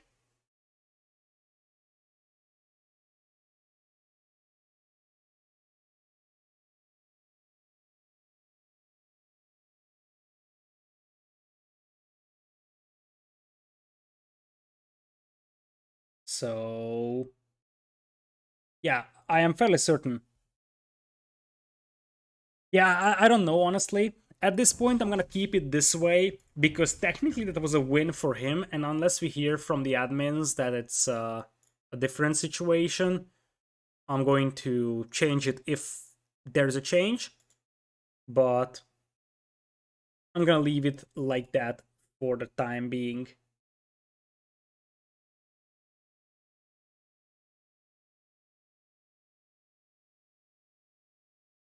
The problem was that game number 3 was supposed to be Regicide, just not on that map. Yeah, but they completely changed the... Like, they had to change the map because the map they tried to play in the third one did not work. I mean, there is multiple ways to look at this. From my perspective, we have seen a complete game in game number 3, so I struggle to see why you would actually have to nullify its results. But it's not my decision, thankfully. And we're going to double fort here. As I said, it's a closed map. This is where normally, if this was just standard fort, Kumens could be an idea.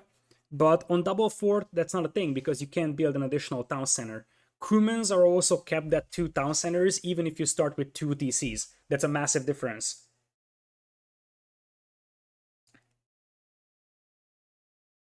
So that is the case, which means that the Chinese would have been a great civilization here, but that's gone for Vinchester. TaToH could still pick Chinese. Something like Spanish could be in consideration, maybe Turks. I'm thinking, those good old-fashioned closed map civs. That could be a thing, or maybe Slavs for Hob and Siege. There's a lot of options here for Fort. It's a lot more traditional map than the previous ones were. And we're gonna have a interesting civ matchup over here. Turks versus Berbers. I'm not sure what Winchester has on his mind with Berbers. It's a bit of an unconventional civ pick, as I welcome you to forts. These are tiny little forts, as you may have noticed. I actually thought this is a different map. I thought it's like Regicide Fortress, but I was wrong apparently. So, guess what? These are little palisade forts over here. Kind of feels like Arabia, just Vold. That's my initial look on this. You see, same stones, same golds. Wood line positions are also. I think there is more wood lines than on Arabia, and I have to say that it's a little bit unfair to TaToH that there's like a big emptiness over here and big emptiness over here, whereas for Vinch, there's a lot more wood lines to work with. But anyways, we're gonna have Winchester in yellow on the left as Berbers. Right side is gonna be TaToH as red Turks. In this one, there is also no hills on this map, as Chad is saying, and Chad is right about that.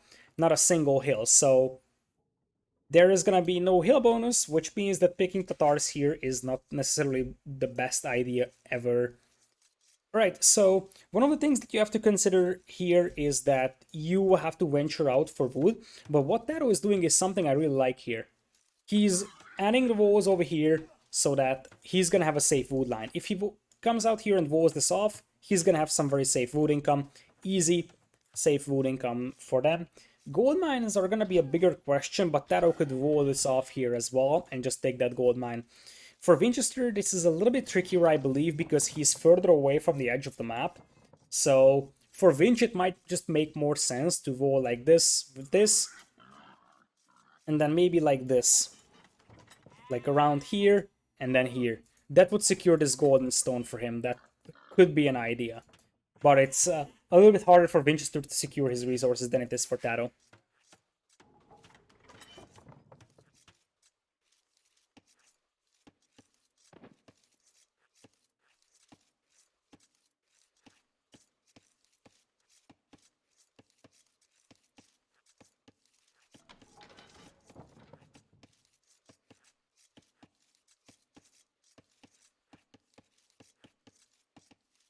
Alright, so looks like TaToH. Are these auto scouts? These seem to be auto scouts. Oh yeah, these are auto scouts. These are 100% auto scouts.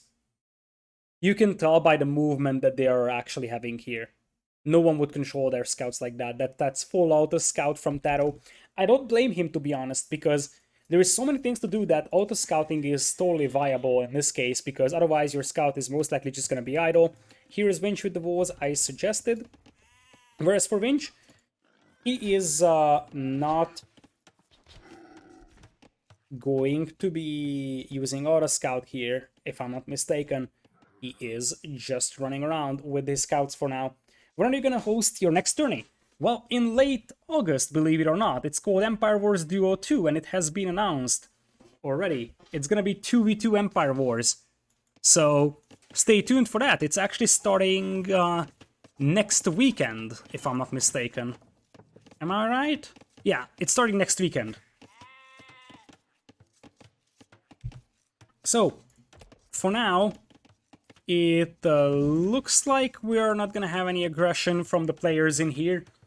Well, it's a crazy idea, but tower rushes are not impossible to pull off on this map because the players are so confined over here that, as I said, it's not a crazy idea to try and tower rush someone and just try to deny berries over here, try to deny some key minerals. So, looks like everybody is milling their huntables for now. We're a couple of seconds behind, I believe. Not the end of the world. It's just a little bit of a slower paced game. Usually, 2TC starts a lot more fast paced, so I also need to set my mind back to a much more slower paced start. It's not like Tupos, right? Just Empire Wars 2v2, no further gimmicks. Yeah, that's correct. It's just Empire Wars 2v2, but I mean, come on. It's the first major, well, it's the second major Empire Wars 2v2 tournament, right? The first one was Empire Wars Duo 2 as well, so I think there is no need for gimmicks when you have a setting that hasn't been played anywhere else, right? Alright, so for now it looks like no one is even going for any barracks whatsoever. TaToH just now dropping it because he's on the way to feudal. I think he wants to go with a stable and the market maybe. He's not mining gold. So if he wants to go straight into Castle Age, it has to be with the market and sell some resources to do that. We'll see if that is going to be the case for him.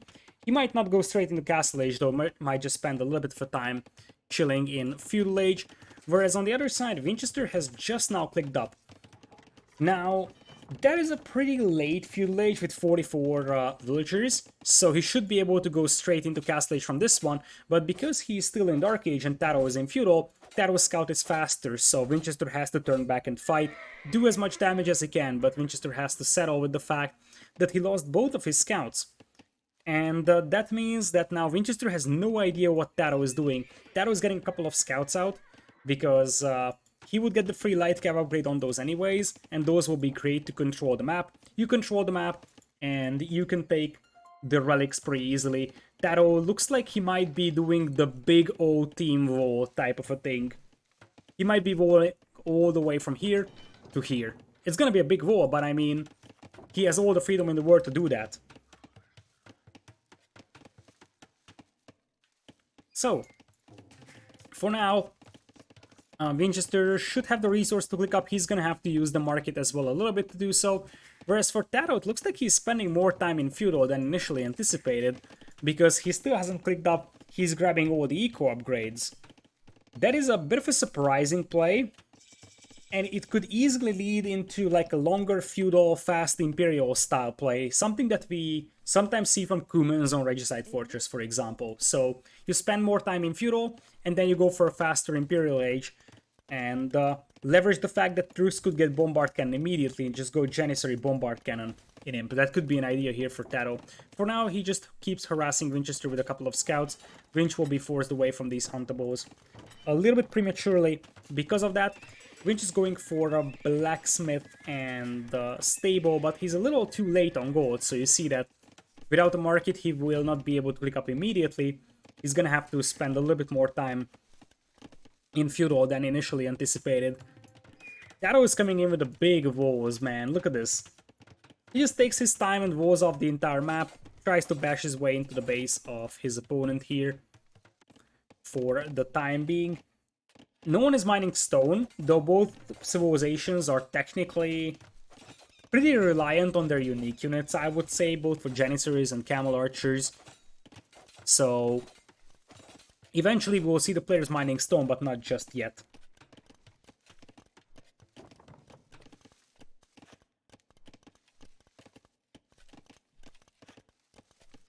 So, What else do we have? Winchester's already on the way to Castle Age. TaToH will click up just now. TaToH still has the chance to take the Huntables because he's got the map control with the scouts. On the other hand, Vinchester very much seems like he wants to take over the map control, probably pop out a couple of knights. Most of the relics are in the middle, in between the players. There is one hiding on the far left side. So the thing is that whoever gets a little bit better map control in early Castle Age will probably have the relic advantage in this one. That was actually spending some of his stone on stone walls.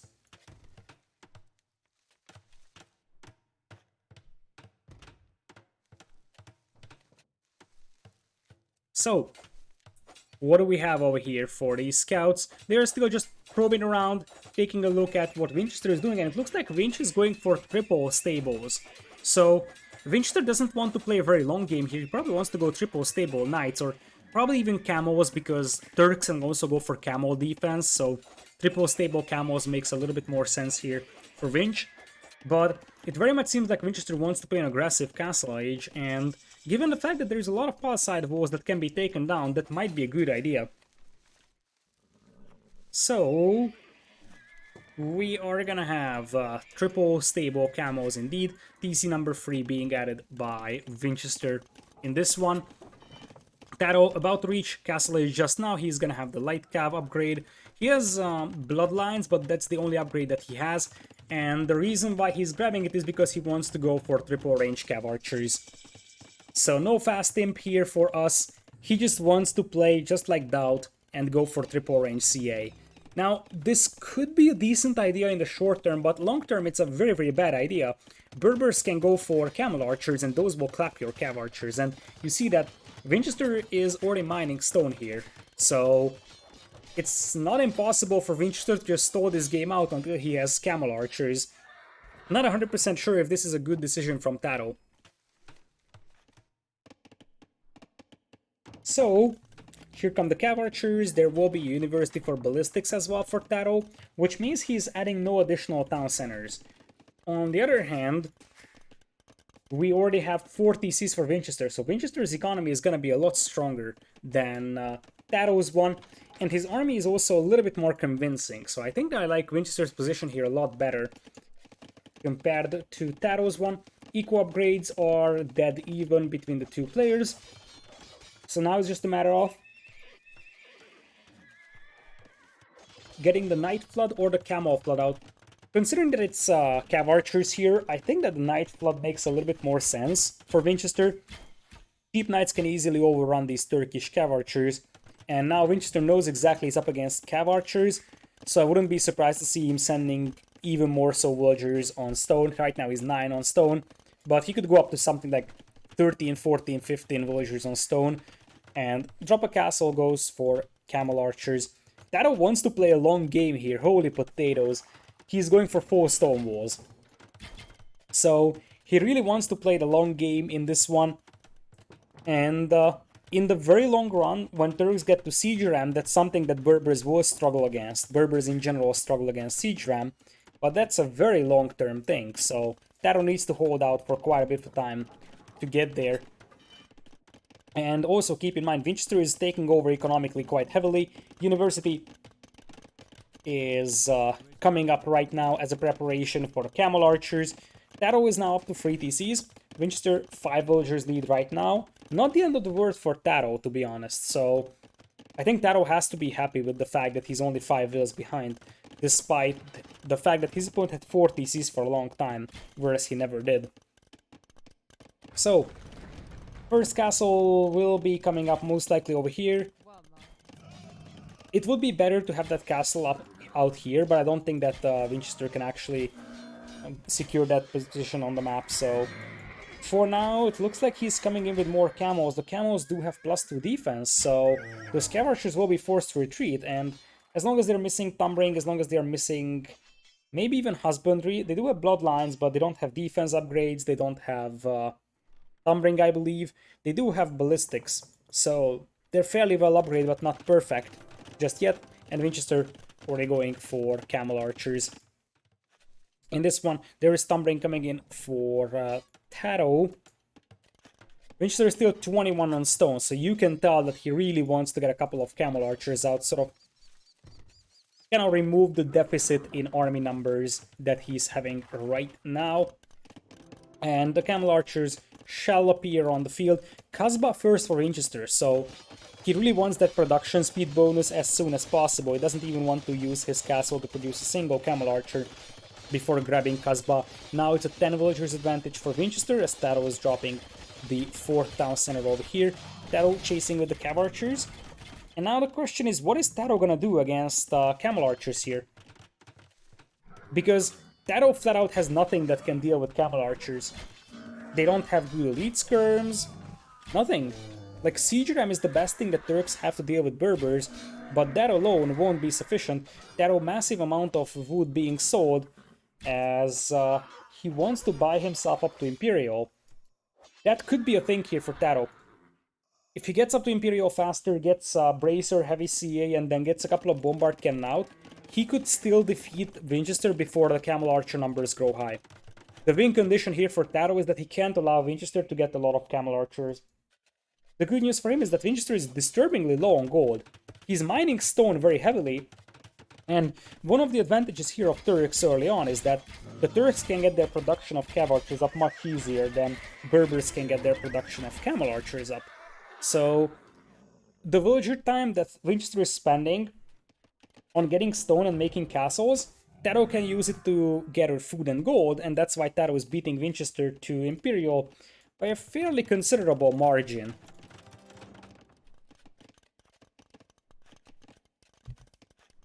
Here come the Cav Archers to try and poke around a little bit. Vinchester with 21 villagers lead right now. But he's not going into Imperial just yet. He's still extremely low on gold. Just now had to sell a bunch of food so that he at least has some gold in the bank. But Vinchester is going to get beaten to Imperial by like 2.5 minutes. And that's exactly the window that TaToH needs to start taking down castles and just prevent his opponent from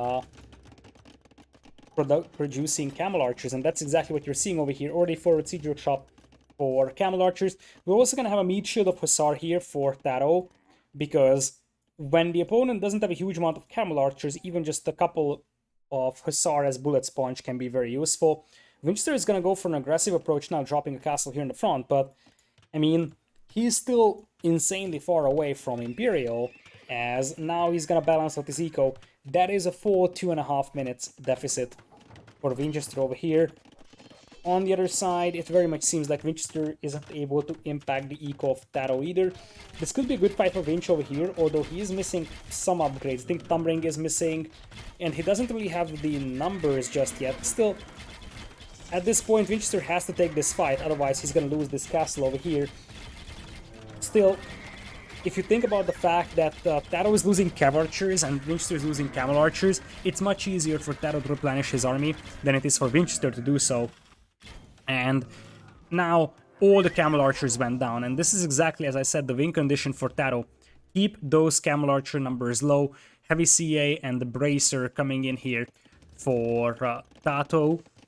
And with that, and with the fact that Vinchester is still 1.5 minutes away from Imperial, I struggle to see Vinchester getting enough Camel Archers out. He's gonna need the upgrades. TaToH already has quite a few of them. Sipahis would be a thing for TaToH. He's just not making the castle for that. So, Bombard Cannon's already popping out. This is why Turks can be so dangerous in closed maps. You can easily snowball the game with Bombard Cannons immediately. And for now, Vinchester's Imp TC is this one, so it's safe. But he's going to start losing TCs here. Another castle comes up for Camel Archers for now. Vinchester is also massing quite a lot of Camel Archers here, so hold on for a moment. Vinchester is a big survivor, so he's not gonna give up easily on this one, that's for sure. He's definitely facing an uphill battle, but it might not be impossible. We're going to see Berber Light Cav coming in as well. And the thing is that was delayed by that TC, so he still hasn't taken down a single one of these castles. The bigger problem for Vinch is that he's not consistently producing on those castles, and every single castle working second matters, because you need as many Camel Archers as you can possibly get in this one. Bracer on the way. Peter's armor is alright already. Chemistry coming in. Still, as I said, Vinchester needs a lot more consistent production of Camel Archers if he wants to have a chance at coming back into this one, because TaToH is flooding him with CA. We're talking about 40 CA versus merely 20 Camel Archers. And TaToH is about to get Sipahis, I believe, when that castle goes up. He got a trap out, but Sipahis is inevitable, I would say. Now, here's the deal though. Vinchester could easily get a good sandwich in here, but he can't afford to lose that castle. That's the thing.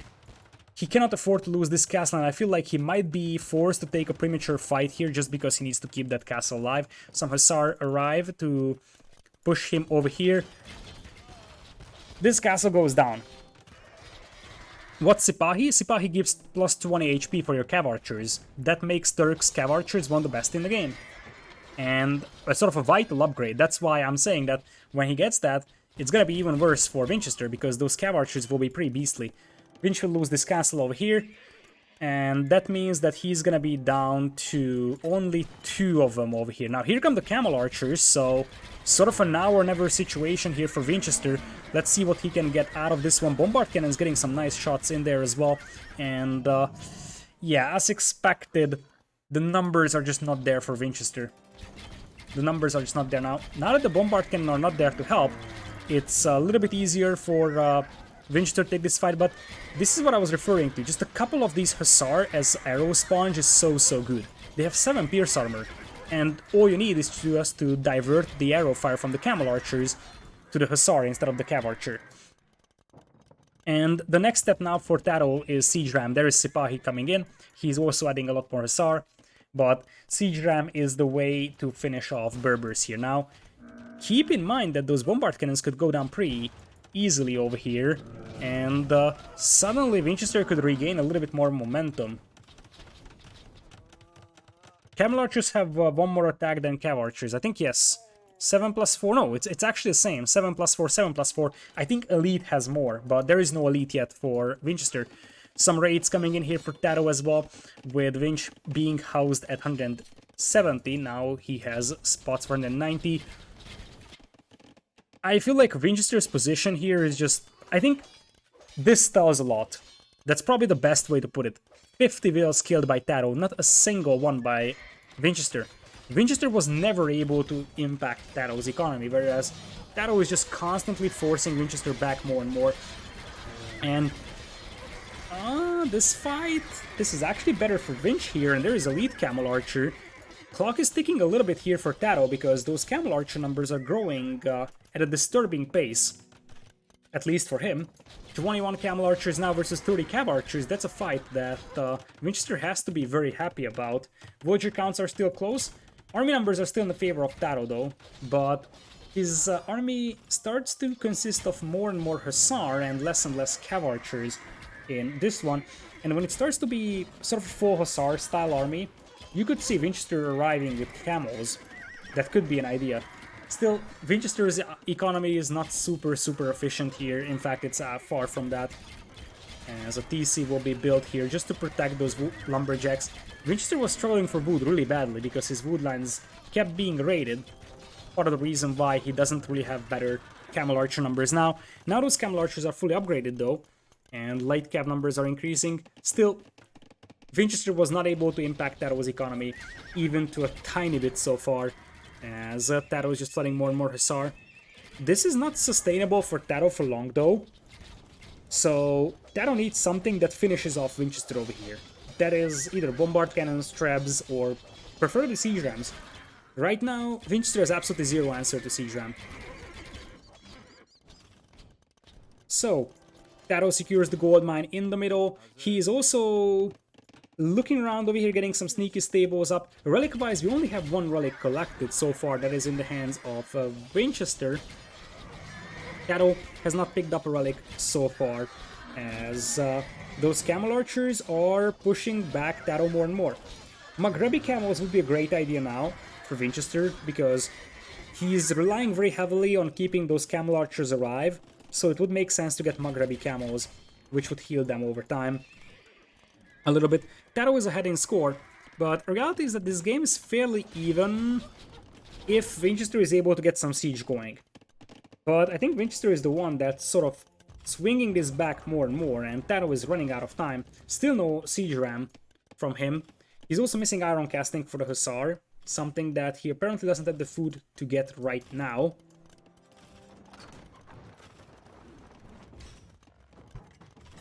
We have a couple more stables coming in here for TaToH. He just wants to get some more raiding done. Over here, Light Cav will be dispatched by Vinchester to deal with this one. Vinchester is running out of gold though, and that's something to consider. This gold mine is gone for him, there is no gold at the back. Vinchester is running out of gold really fast over here. This gold mine is going to be vital for his survival. And that's what TaToH is playing for most likely. He's playing for this gold mine. Now here come the Camel Archers, and this is not a fight that TaToH can afford to take. And he knows that, I believe. TaToH sends in the Hussar trying to snipe down the repair villagers. Vinchester will just focus down the traps over here, takes down one. The other traps survive though, and this castle for Vinchester is about to fall. Small things can decide the outcome of games, and this could be one of them, because that castle is vital for Vinchester. So that is less than ideal for Vinch. He still has 3 castles alive, which helps a little bit, but it's not ideal to lose a castle like that. On the other side, TaToH is taking fairly inefficient engagements, despite the fact that the KD actually favors TaToH still. I believe that if Vinchester focuses down those Cav Archers with the Camel Archers, TaToH's gonna be in trouble.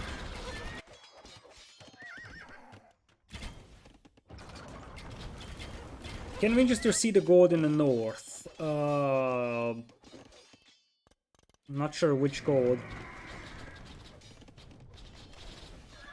Winchester selling wood right now, getting Hussar in for himself, as he's the one that's gonna start pushing the middle. This could also be a very, very long and grindy game in this one, but that should favor Berbers by a massive margin. I mean, Turkish trash units are absolutely horrendous. So, like, once those Cav Archers die, there is nothing that Turks can do against pikemen, for example, because they just have Hussar, that's it. This is why I think that Winchester needs to focus down those Cav Archers, because as long as those Cav Archers are on the field, TaToH is in a very competitive position, but when those Cav Archers go down, Winchester should be able to take over, and this is the moment where TaToH cannot afford to take this fight, I believe, and indeed, many of those Cav Archers are going down at a quite rapid pace. In this one, TaToH just keeps flooding Hussar over here, as the KDs are still pretty close, but slightly in the favor of TaToH. Look at this though. TaToH's base on the north is about to be breached by Vinchester. Same applies to Winchester's base on the north by TaToH. Nice choke point there for a yellow player. Still, there is 39 Cav Archers versus 23 elite Camel Archers. In this one, TaToH's base over here, whatever mining operation he had, that got raided by a couple of Hussar. But this is the big deal, because this is the moment where TaToH's economy could be breached, and TaToH is relying very heavily on Hussar spam. And what you need for Hussar spam is food. In the moment TaToH's food economy starts to get pressured, suddenly he could be in a serious trouble, because he just won't be able to replenish his Hussar. He's already taking fairly inefficient fights resource-wise, so losing the villagers on farms could actually have serious consequences. Winchester is also losing quite a lot of his economy here on the north, as it got breached as well. TaToH with a forward castle is about to secure this gold mine over here. Winchester is really struggling for mineral resources, by the way, but if there is one way back for Winchester, that's probably by getting these Hussar in here to get some raiding done on TaToH's eco.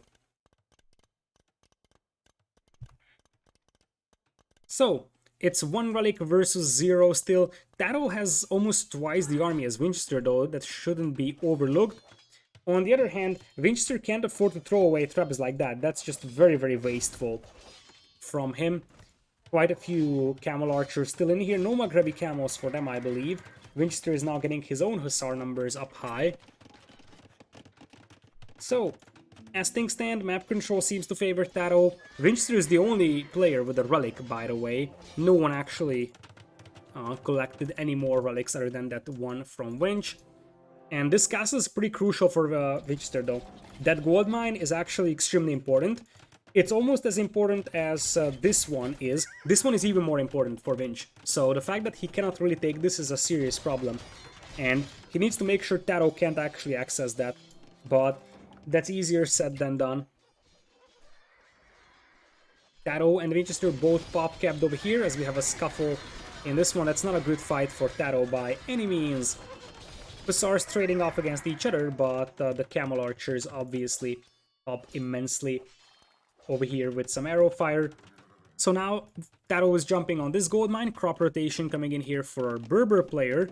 Quick was are up once again for Vinch here, so TaToH can no longer get into the base of Vinch, or at least so do I thought. It is gonna be a couple of Hussar in here harassing whatsoever. We got a couple of Hussar down here as well. TaToH picking up the first relic in this. Whereas for Vinchester, he had a sneaky lumber camp over here down south, which will go down to the Hussar raid in this one. Big fight in the middle, and this could be pretty crucial. This is where I have to highlight that TaToH is an excellent deathmatch player. And deathmatch sometimes has situations like this, where you have a one big group of Cav Archers or Camel Archers, whatever, that you can't afford to lose. And TaToH is so good at preserving those. And that's exactly what you're seeing. There's still 40 Cav Archers for him. Vinchester also has the Camel Archers out there, but Vinchester was barely able to take down any Cav Archers from TaToH so far. So, looks like there is another relic here that could be picked up by Vinchester, and that's exactly why a monk is being trained here. Vinchester starts to go for the relics in here, as Hussar numbers are now in the favor of Vinchester, actually, as this castle is under fire. Looks like Vinchester will not go for that, though. Vinchester will not go for the defense on this castle. He's gonna let this live.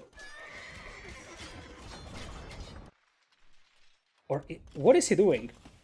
For a moment, I thought that he's just gonna intentionally let this die because he wants to launch a counterattack here. And that may still be the case, but this is a big gamble here. You're giving up a castle very easily here. On the bright side of things, there is Maghrebi Camos, by the way, for regeneration.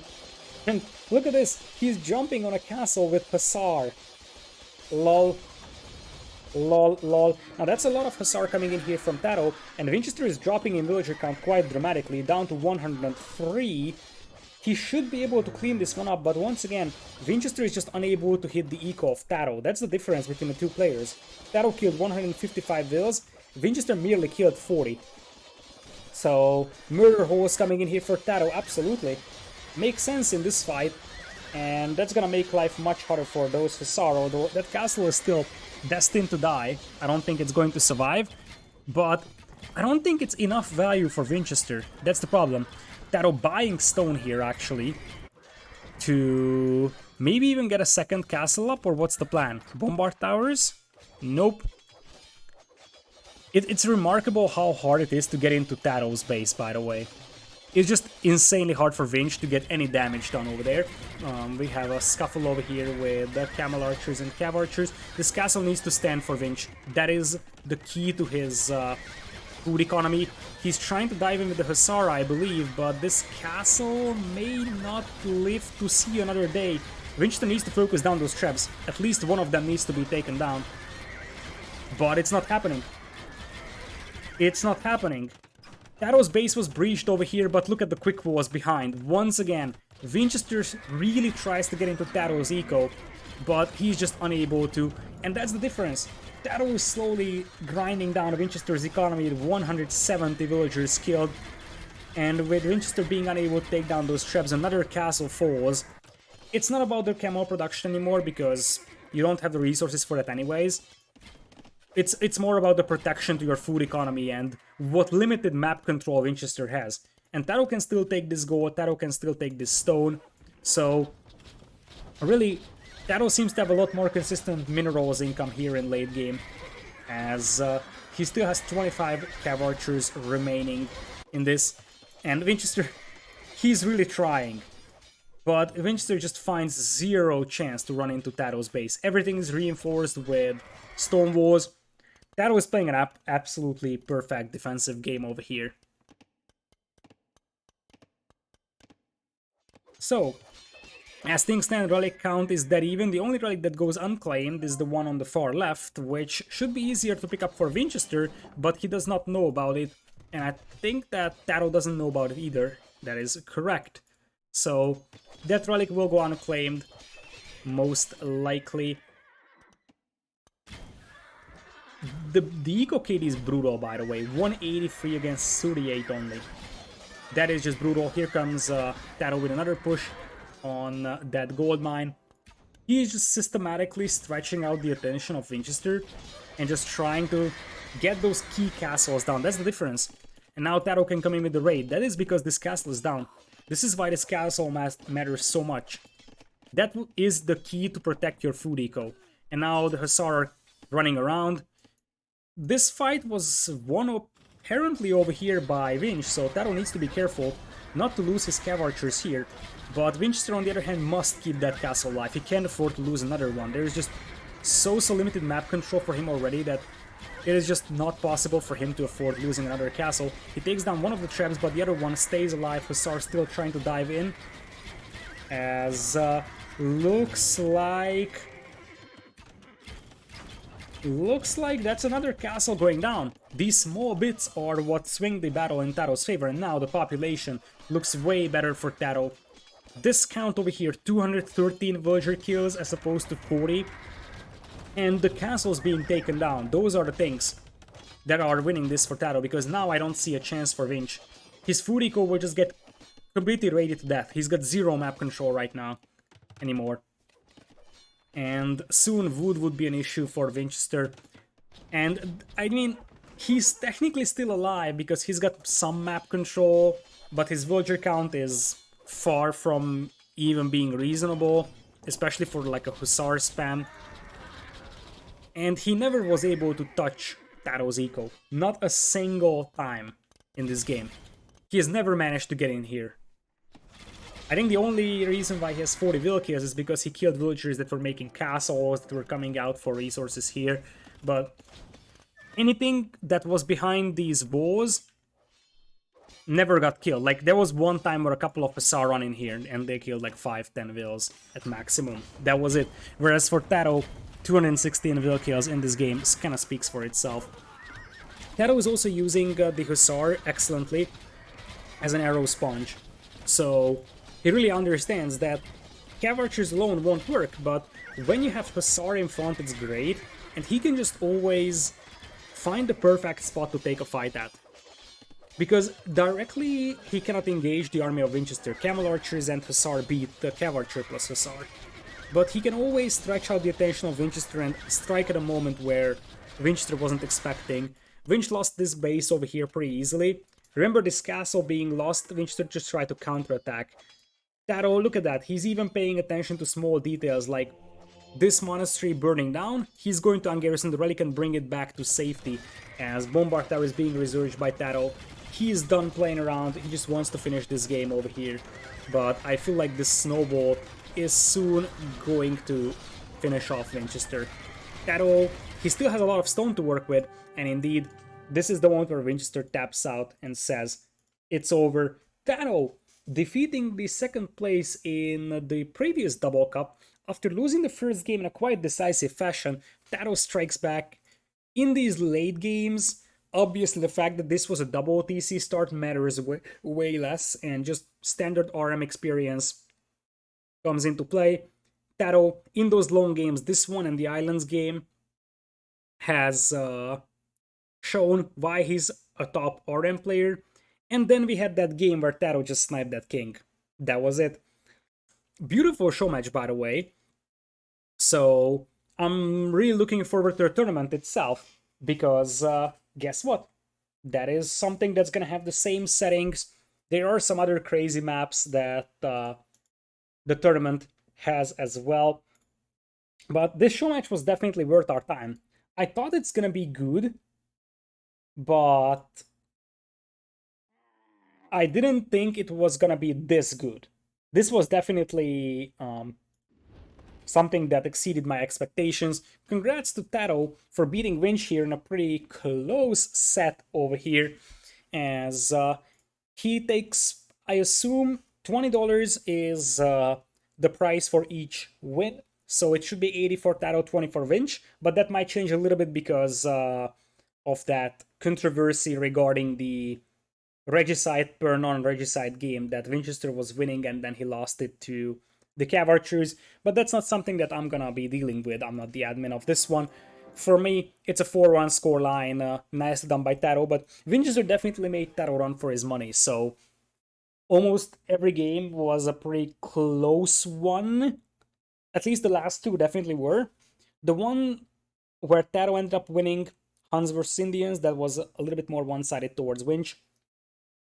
But in the end, Vinchester secures of one game and TaToH with four. TaToH is the winner of the show match.